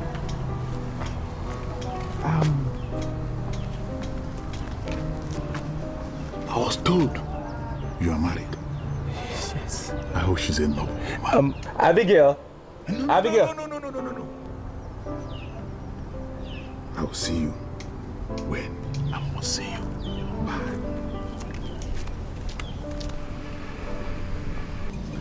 Ishemeke, I was in a dream where I saw Ishi Ezuruonye dancing like a king in the village square. He was dancing like a popular king that all the people were applauding him. They were clapping for him. Then I woke up and it was a dream. Ever before we erroneously crowned Onyebrebe, Ezenago was the man that had all the threats of a king. He was such a great orator that he was the person the elders sent to Akabwe to negotiate the release of the men they arrested for violating their masquerade rights. He was such a skillful speaker that he got the men of Akabwe to apologize for arresting the men. Now, Isheweke, if this man had all these qualities, why didn't the elders of Igbo crown him king? You won't understand. Onyebrebe manipulated and schemed his way through. And that is why all the evils he committed are rearing their ugly heads through his son. Isheweke, yes. My father told me that any man that has Okukundioba of Igbo in his custody is a king, and so shall he remain until he dies. Is it true? Yes. And this is why we are asking Charles to surrender the instrument of authority we gave his father. He would have returned it willingly. Now I want to ask you. Yes. What do you think will happen if Charles refuses to surrender the symbol of authority? That is to say, the Okukundioba that he is holding. What happens if he refuses to surrender it? Because we know that if he dies with that same symbol of authority, that men and women of Igbo must have to bury him as a king. Is that why you called me here, to discuss the death of a young man that is holding the kingdom down? Is that why you sent for me? Isheweke, I have not called you to discuss his death.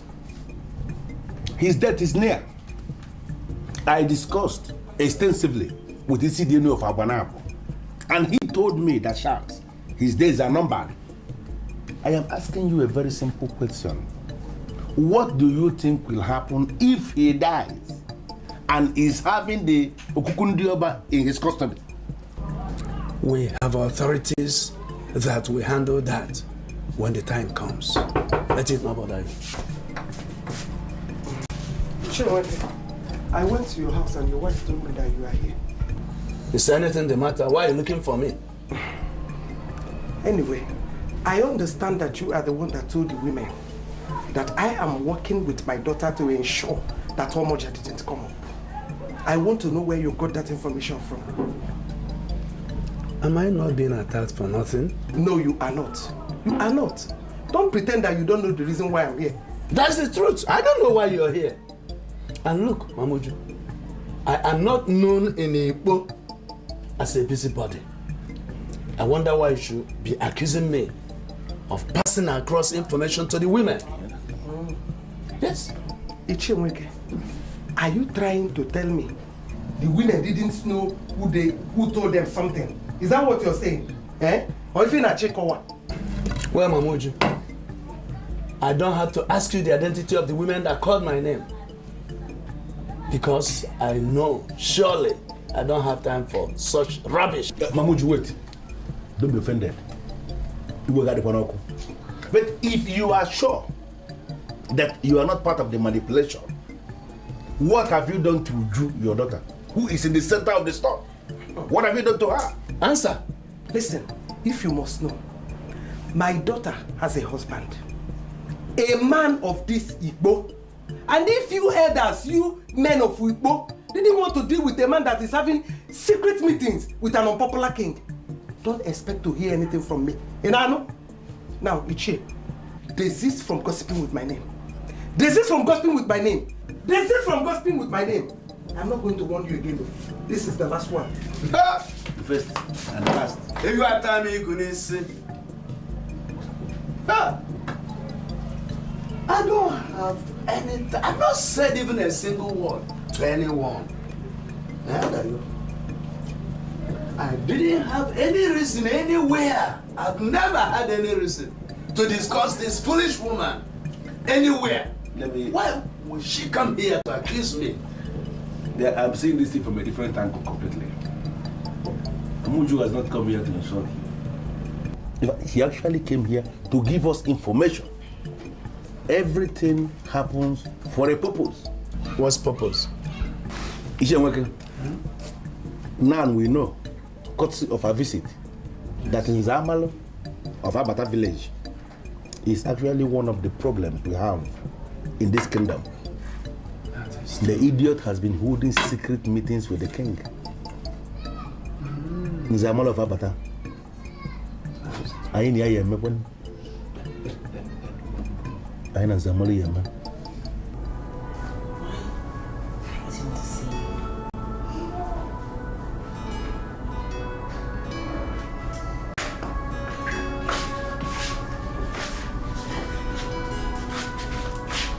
What's the problem? You don't look yourself. What's the problem? Sweetheart, I am just so concerned about your kingdom. The things that happen in your kingdom. I just wish we could find a way forward. Sweetie, you don't need the politics of my land to disturb you. I think you need a massage.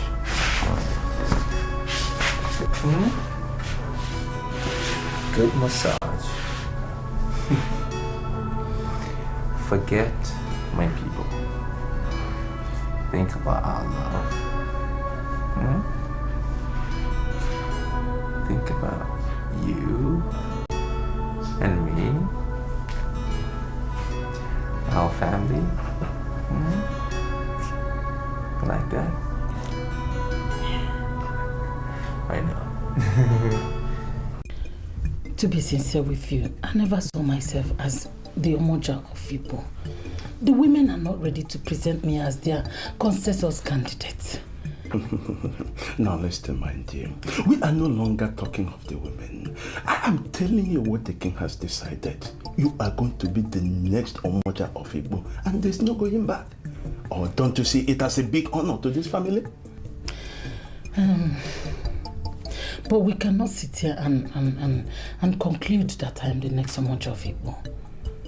You see, there are some modalities that must be set in emotion before we start making to that assumption.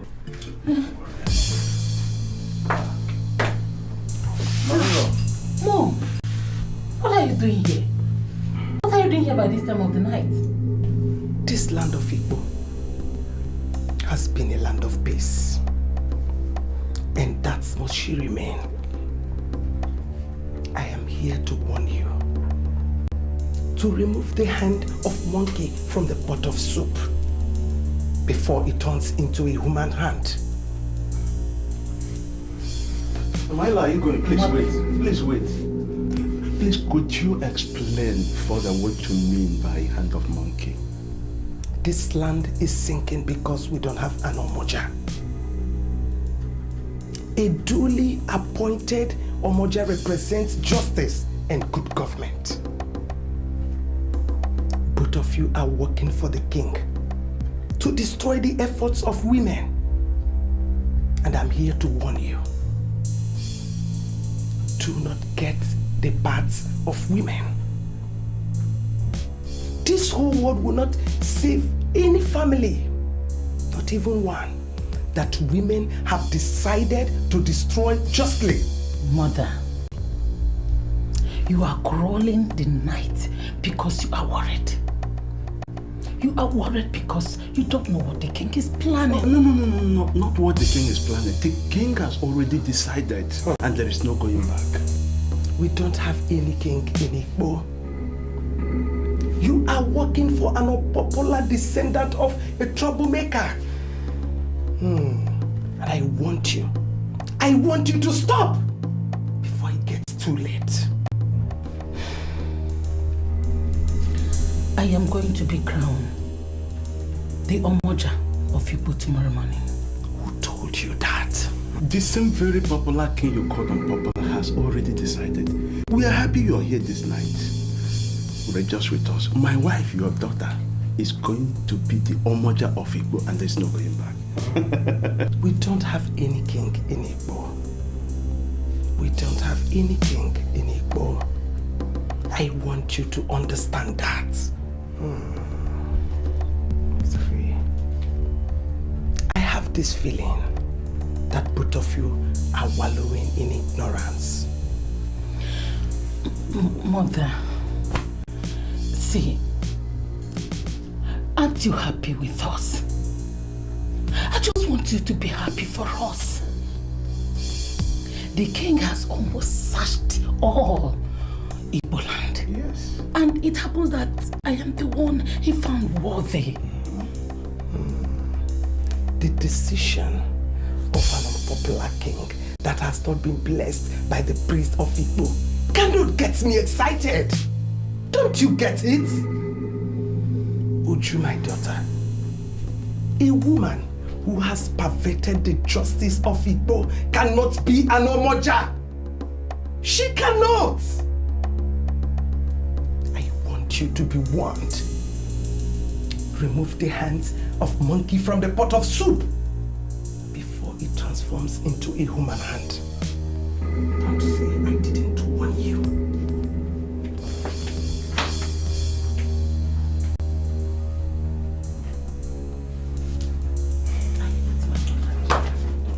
I hate my mother. You see it? She's never committed to my progress. I hate her so much. Now listen, what we need to do is to ignore your mother. The king has made a promise to us and we must work towards it. We must work towards it. Don't worry, just calm down. For the very first time, I am seeing the women of Igbo smiling. Thank you. This shows that we are making progress. That's true. Now tell us, to what do we owe the honor of this, may I call it clandestine, and impromptu meeting?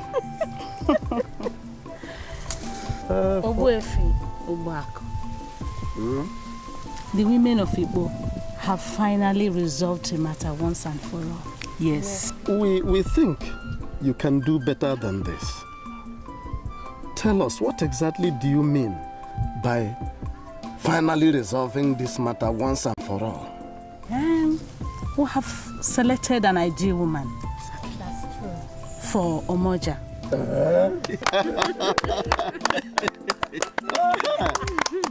Now you are coming. I'm sure they will still come. Why not? They gave us their words and we have to believe them. They will. And are you sure the priest will accept to come with them within this short notice? Why are you overworking yourself? The priest understands the importance of this empowerment. He understands the importance. So why not? Why are you being afraid unnecessarily? They will come. It's not like I'm afraid. I'm just a little bit nervous. You don't have to. You don't have to. I know the elders of our land. They will soon come. Who amongst you is the selected Omoja? We are thinking that you take us to the square, then invite Ojana to bring the symbol of authority. There, we'll show you who Omoja is. Yes. She should be empowered immediately. Yes. Well, if that is what you want, who are we to object? You go to the square and wait for us. While I and these elders deliberate on something important before we rejoin you there. Okay, that should be nice. Okay. We've heard you. We will join you very soon. Thank you. Elders of the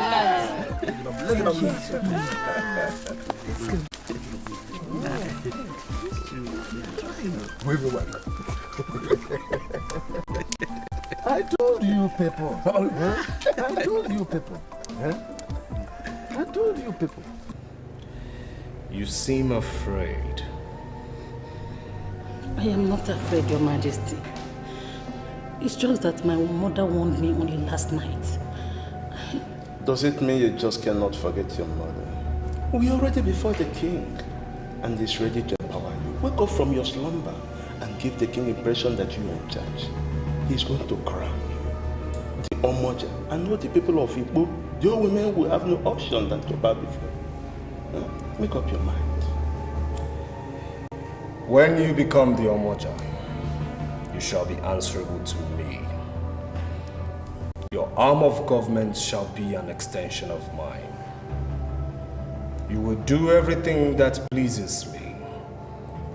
And you're prohibited from making any decision without my consent. Now, Uju, are you ready to be the next Omoja working for me? I am ready, Your Majesty. It's just that I am surprised that you are empowering me with a strange symbol of authority. I mean, different from the Akupe Omoja that we all know. I don't know. What I have here. This I'm about giving you is much more powerful than the Akupe Omoja. With this, you shall be much more powerful than every other Omoja who reigned in our land. Your Majesty, the sermon is too much. She's ready. Stretch your two hands.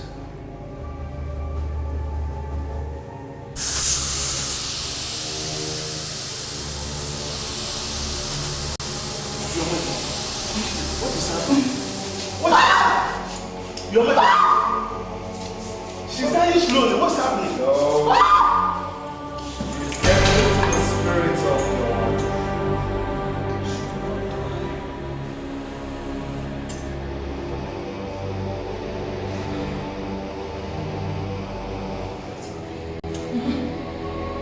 Your Majesty.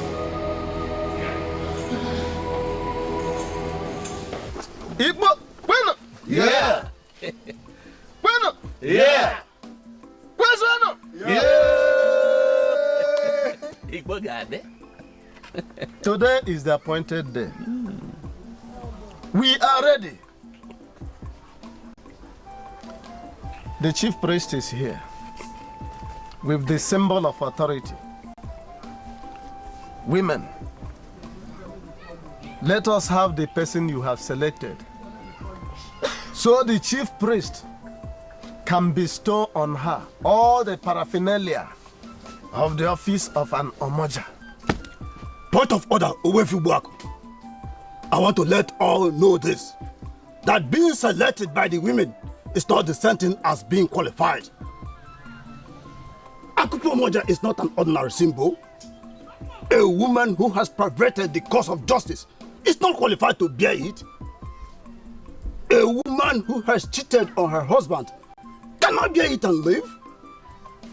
A woman who has attempted to thwart the truth at any point in her life is disqualified. The office of the Omoja is a sacred one, reserved for extremely responsible women. That is what I want everyone to be aware of. Please, sorry, but sir, I want to give an information.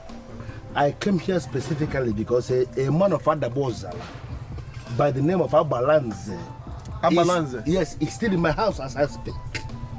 And he came specifically to ask me to give you an information as the leader of elders in council. He asked only one question which I want the elders of Igbo to answer. Can we possibly install an Omoja without a king? The answer to his question is no. We cannot install an Omoja without the king.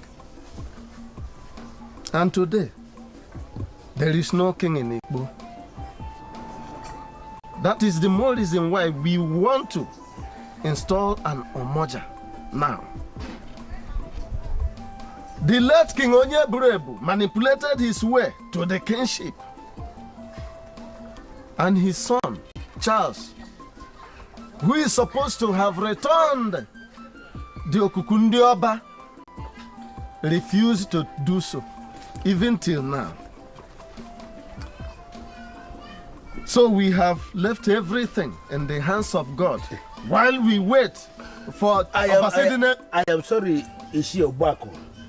I spoke one-on-one with Abaladze of Adabozala, and he asked me that we should exclude God in this. According to him, I'm so sorry, he said that we should ask the chief priest that is here present with us, because he has the Akupo Moja in his hands, and he has the authority of office in his hands. He has the responsibility of looking into the faces of all the women that are here present. The onus is on him to tell us who exactly is the Omoja of Igbo. There are some responsibilities that God has already given to men, and the selection of an Omoja is one of them. We don't have to disturb God. Adalego, the chief priest is here. Any message sent through smoke has already reached the sky. What am I going to tell the people?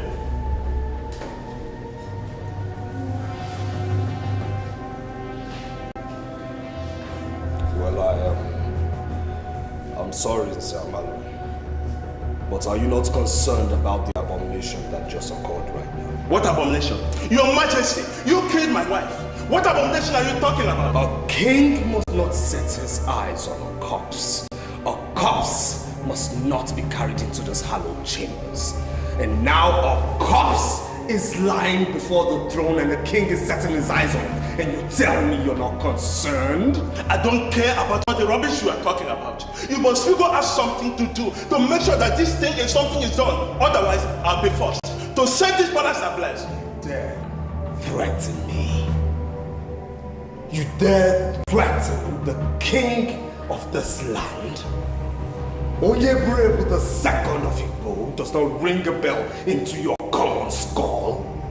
I give you 10 minutes to say something meaningful. Otherwise, I will show you the reason why the men of Igbo are not comfortable with my presence.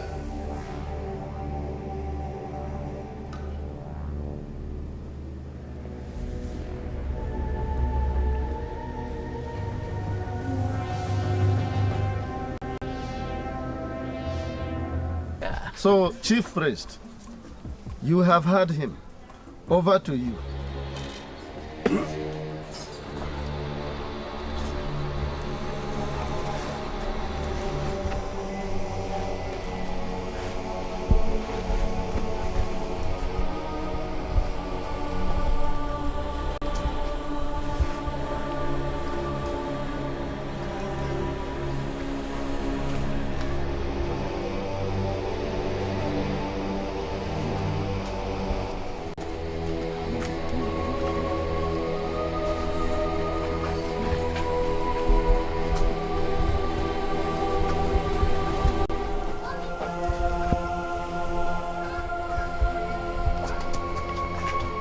Are you not going to do anything? Okay, wait for me. You wait for me.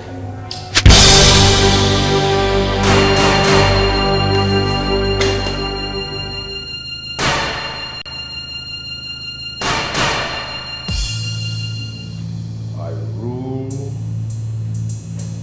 on a powerful throne, and I cannot be killed. A throne I inherited from my father. I am king. Onyeburebu the second.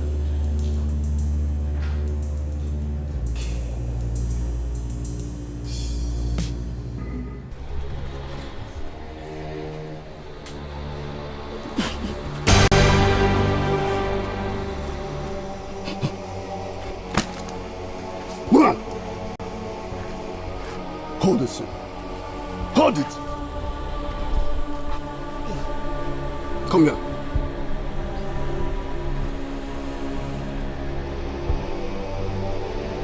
By the authority bestowed on me as the chief priest of Igbo land, I hereby leave you with this symbol of authority. You are now the Omoja of Igbo land. Hey! Bueno! Yeah! Bueno! Yeah! Bueno! Yeah! Bueno! Yeah! Hey!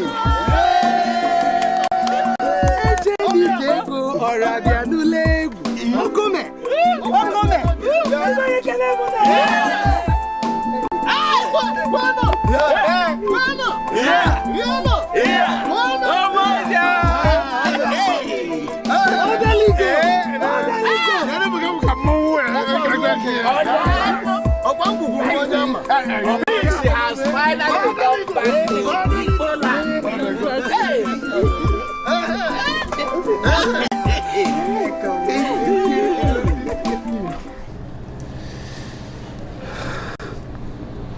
Two corpses. Two corpses. Two corpses are lying before the throne. What do I do?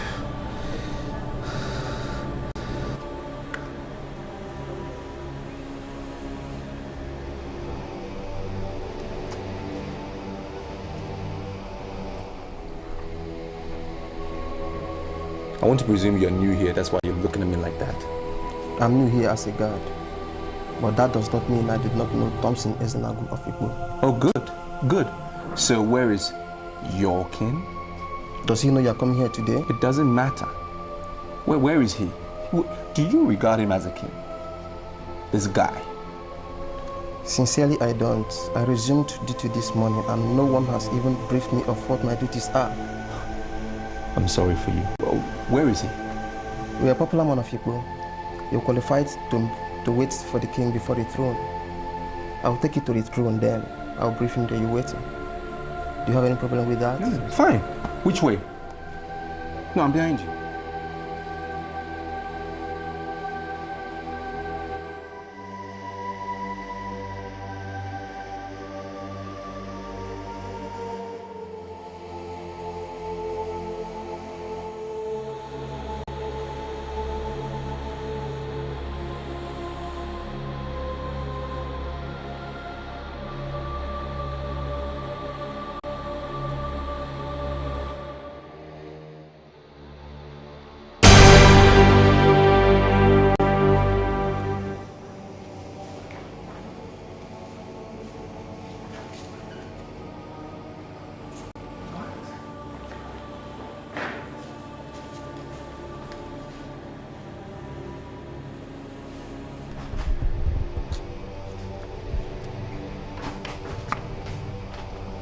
What are you doing here and how did you get into this palace? There are two cops lying at the foot of the throne and you ask me how I got here? Who are they? Who are they? So you're the imbecile who invited this thing to poke his nose into what happens in my palace? Leave him out of this and answer my question. Who killed them? You will pay for this. You will pay. No, I tell you this. The difference between the living is that one has air and the other doesn't. Rubbish.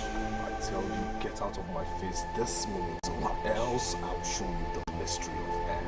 Rubbish. Who killed him? Are you going to get out of here right now before I turn you to the bottom of your pain? It is sad that you don't learn from people's mistakes. It's pathetic that you haven't learned from your father's exit. You dare stand here before me and call my father evil? You? I will.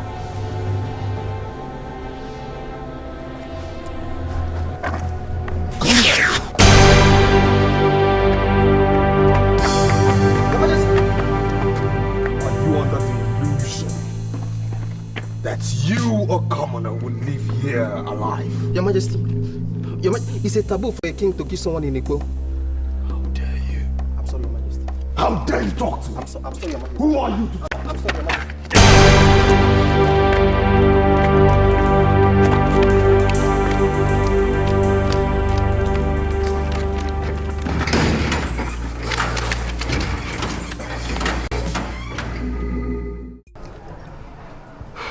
You don't know the people you saw lying dead. But I know. They are Nzamalu, Uju, my son-in-law and daughter respectively. Omoja, please, don't be offended. But are you telling me that Nzamalu and Uju are no more? This kingdom will not mourn them. The man that is keeping the Okukundioba should not set his eyes on any corpse. And if he does, the said corpse should not be mourned. And the man keeping the symbol of authority should surrender it. That son of a murderer will not give up the symbol of authority. He won't. And I just don't understand how come suddenly Charles has just transformed into something so evil. His father lured him into the wicked paths that he is treading. And he is of the opinion that his father's charm will save him. And that is the reason why he will not surrender the symbol of authority. I'm sorry, Omoja, but I have an idea. Perfect plan that I have thought of. And that is the best way we can solve this nonsense. If that idiot refuses to surrender the symbol of authority, we are going to force him to release it. No. I disagree with you immediately. We cannot join issues with the man keeping the Okuku Ndioba. No. We have to follow him diplomatically. Okay, so what happens to the corpse? Are we just going to sit back and not bury them? The truth you must note is that I am no longer the Mamuju that calls for sanity. No. I am the Omoja of Igbo, traditionally saddled with the responsibility of ensuring that sanity is sustained and established in all parts of this kingdom. My daughter and her husband undermined the cause of justice and good governance of this land. And they paid the ultimate price. There shall be no gunshots. Get the youths and bury them this night. Nobody should mourn them. Apart from the youths, nobody should attend their burial. I have spoken. This night? Yes, this night. I am aware you know how angry I am that Thompson Ezenagu, like the coward he is, hits me from behind. I still managed to come to this border. So my advice to you is that you should not do anything to suggest to me you're working with my tormentors. The only tormentor you have is the Omoja of the Igbo kingdom. She will finally nail you. But you have a way out. Surrender the symbol of authority and be relevant in the Igbo kingdom. The Omoja is not a mere woman. She can do and undo. Ukolo Dike, I am not here to discuss what doesn't exist. There is no Omoja in my land yet, for I have made it impossible for her to emerge, and so shall it remain. For you to say that we have no Omoja in the Igbo kingdom is wrong, because there is an Omoja in Igbo. Ukolo Dike, do you realize you're standing before the king of Igbo? And a mere blind witch doctor from Adagbe Ozala cannot tell me what happens in my kingdom. For you to say that there is no Omoja in Igbo simply means that you are just parading yourself as king. Submit to the supremacy of the people and be relevant in Igbo. Your father's advice is the fittest. Do not follow that track. Now you stop there!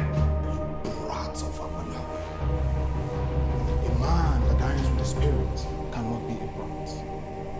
The portion of death he inherited from your father, which he used for terror, was given to him by just a blind man.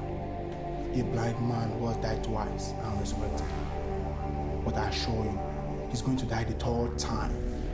And this time, there will be no resurrection.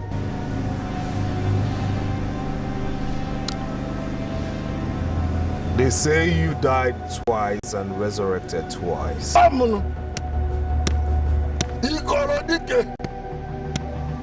That happened because you didn't die properly. So my advice to you is, if you know anyone parading herself as a Moja, kill her, else you would not see the light of tomorrow.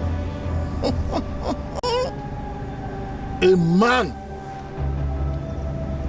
from Abanab has already told you of our first meeting. And that means your end is near. I, Dike, has no time for a man whose days are numbered. Remember what I have already told you. Surrender the symbol of authority. Surrender it and be relevant. Anam. Ukolo. Anam.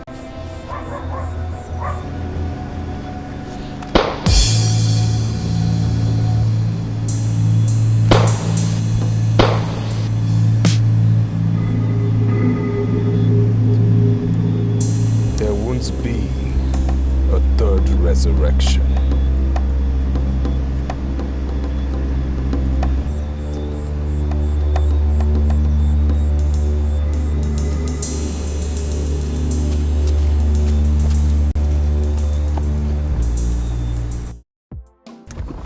You see, my son,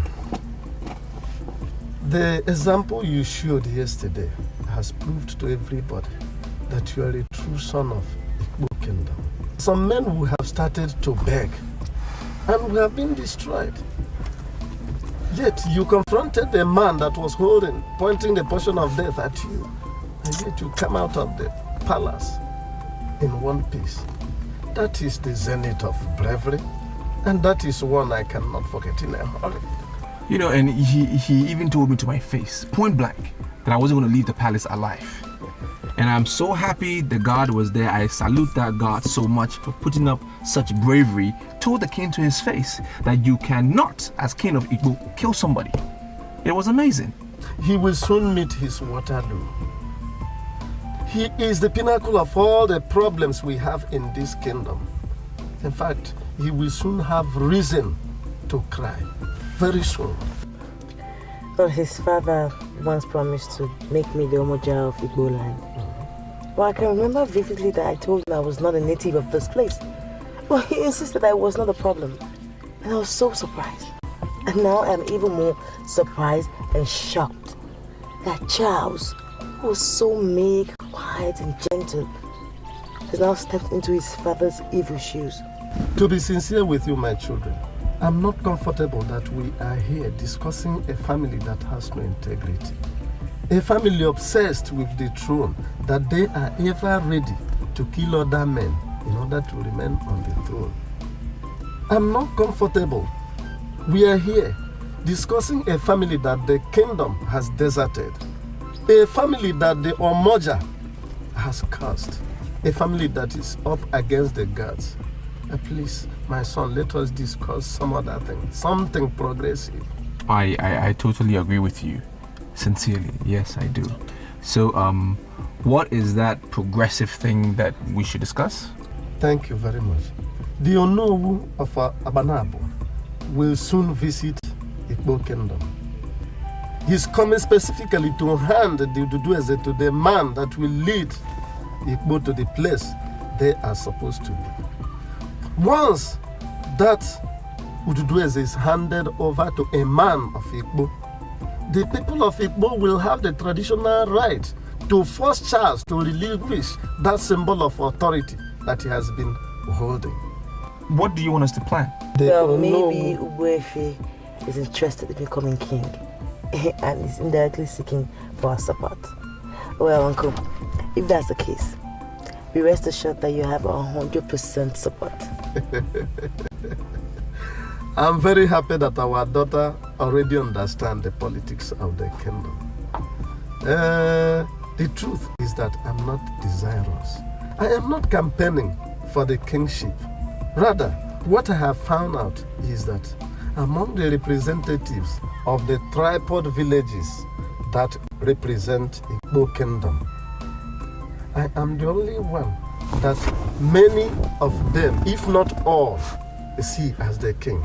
And that is why I have decided to tap into that reality and started seeing myself as the king.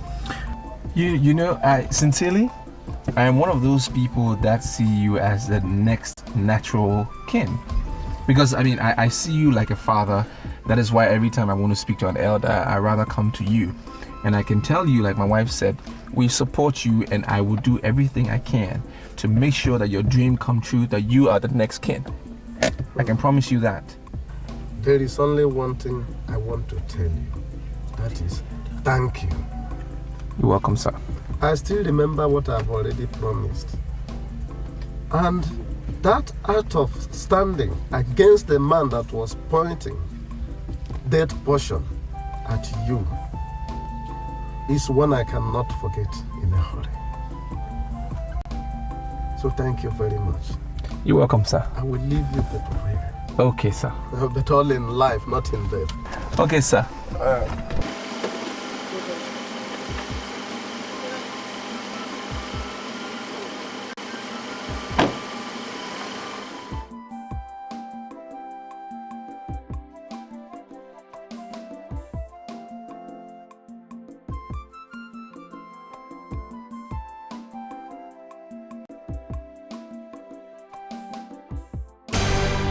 Dare tell me to my face that you're amongst the idiots who undermine my power and authority as king of Igbo? Answer me. And why are you giving me that blank, silly look, commoner? Let me tell you something. Dike of Ategbe Osala is a man the demons abhor. He died 2 times and resurrected 2 times. He's a living corpse. That's why I called you here. To know why you want to unleash terror against a corpse. You know about him? And why are you addressing him as if he were alive? You think he died? I don't think. I know he is dead. Dike of Ategbe Osala is a dead man, and you must address him as so. Dead. Dike is a man you cannot kill with gunpowder. You aimed at him to ensure that there will be no third resurrection. Shut yourself.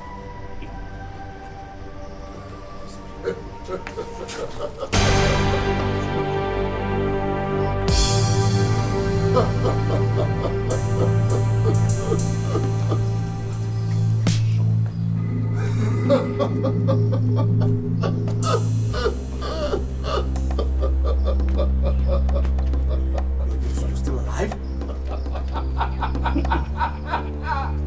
You're supposed to be dead. He gave you 21 days to confess. 21 days has expired. You have automatically expired.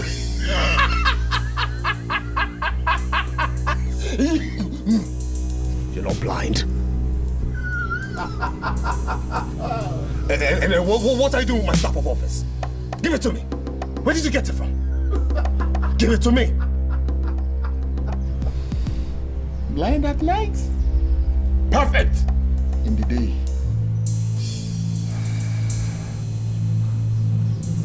Onfuedu. Yes. Take this staff of office. Give it to the Ojiani. He will know immediately who to coronate king in Igbo. I will. You must be very stupid to give such an order.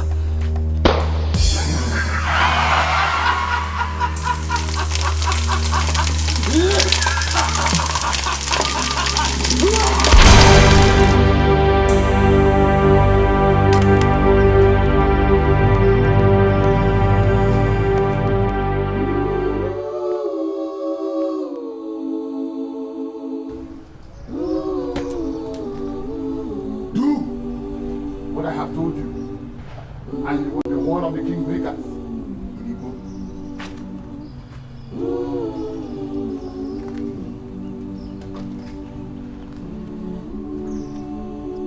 All the men you and your evil father killed were buried normally.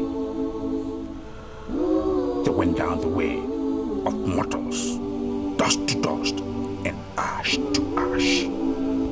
But you will go down in history as a king that decayed without burial.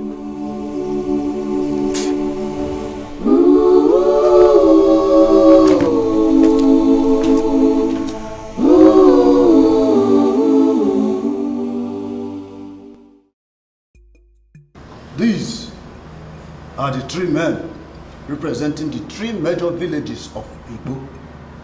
We are convinced that one of them would be selected and crowned king today. So now tell us who the king is. Omoja! Look into your phone and see if any of these men is represented.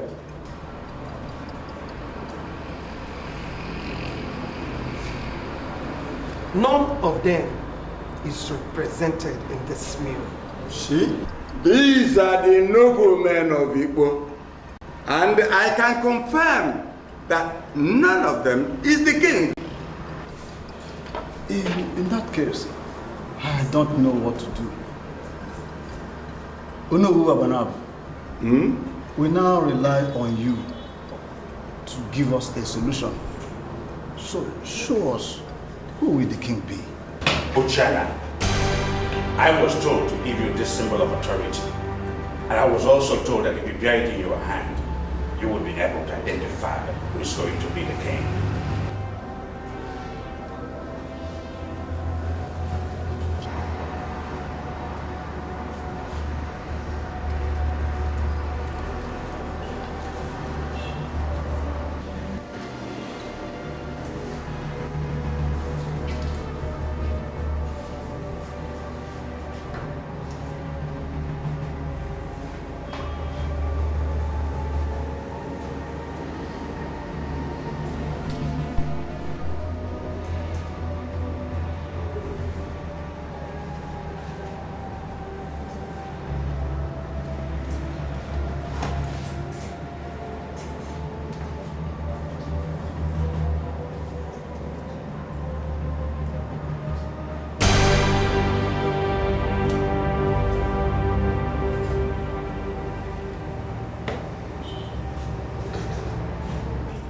Hold it.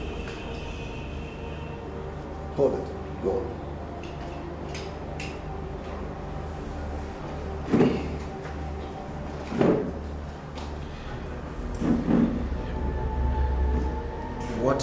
What am I supposed to do with this?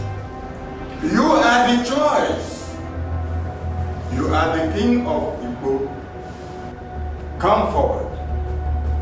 Come forward. You and the chief priest. Come this way.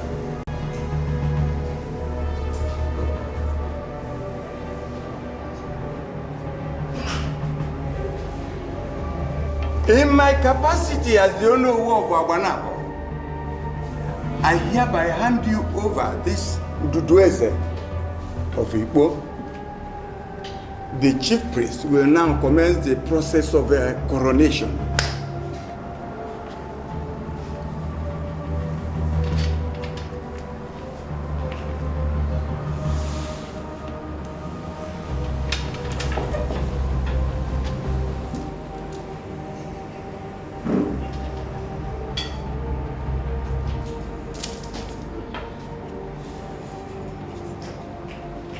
Standing here in Igbo village hall, I hereby cry you the Igweze, Onye Chimeleze of Igbo.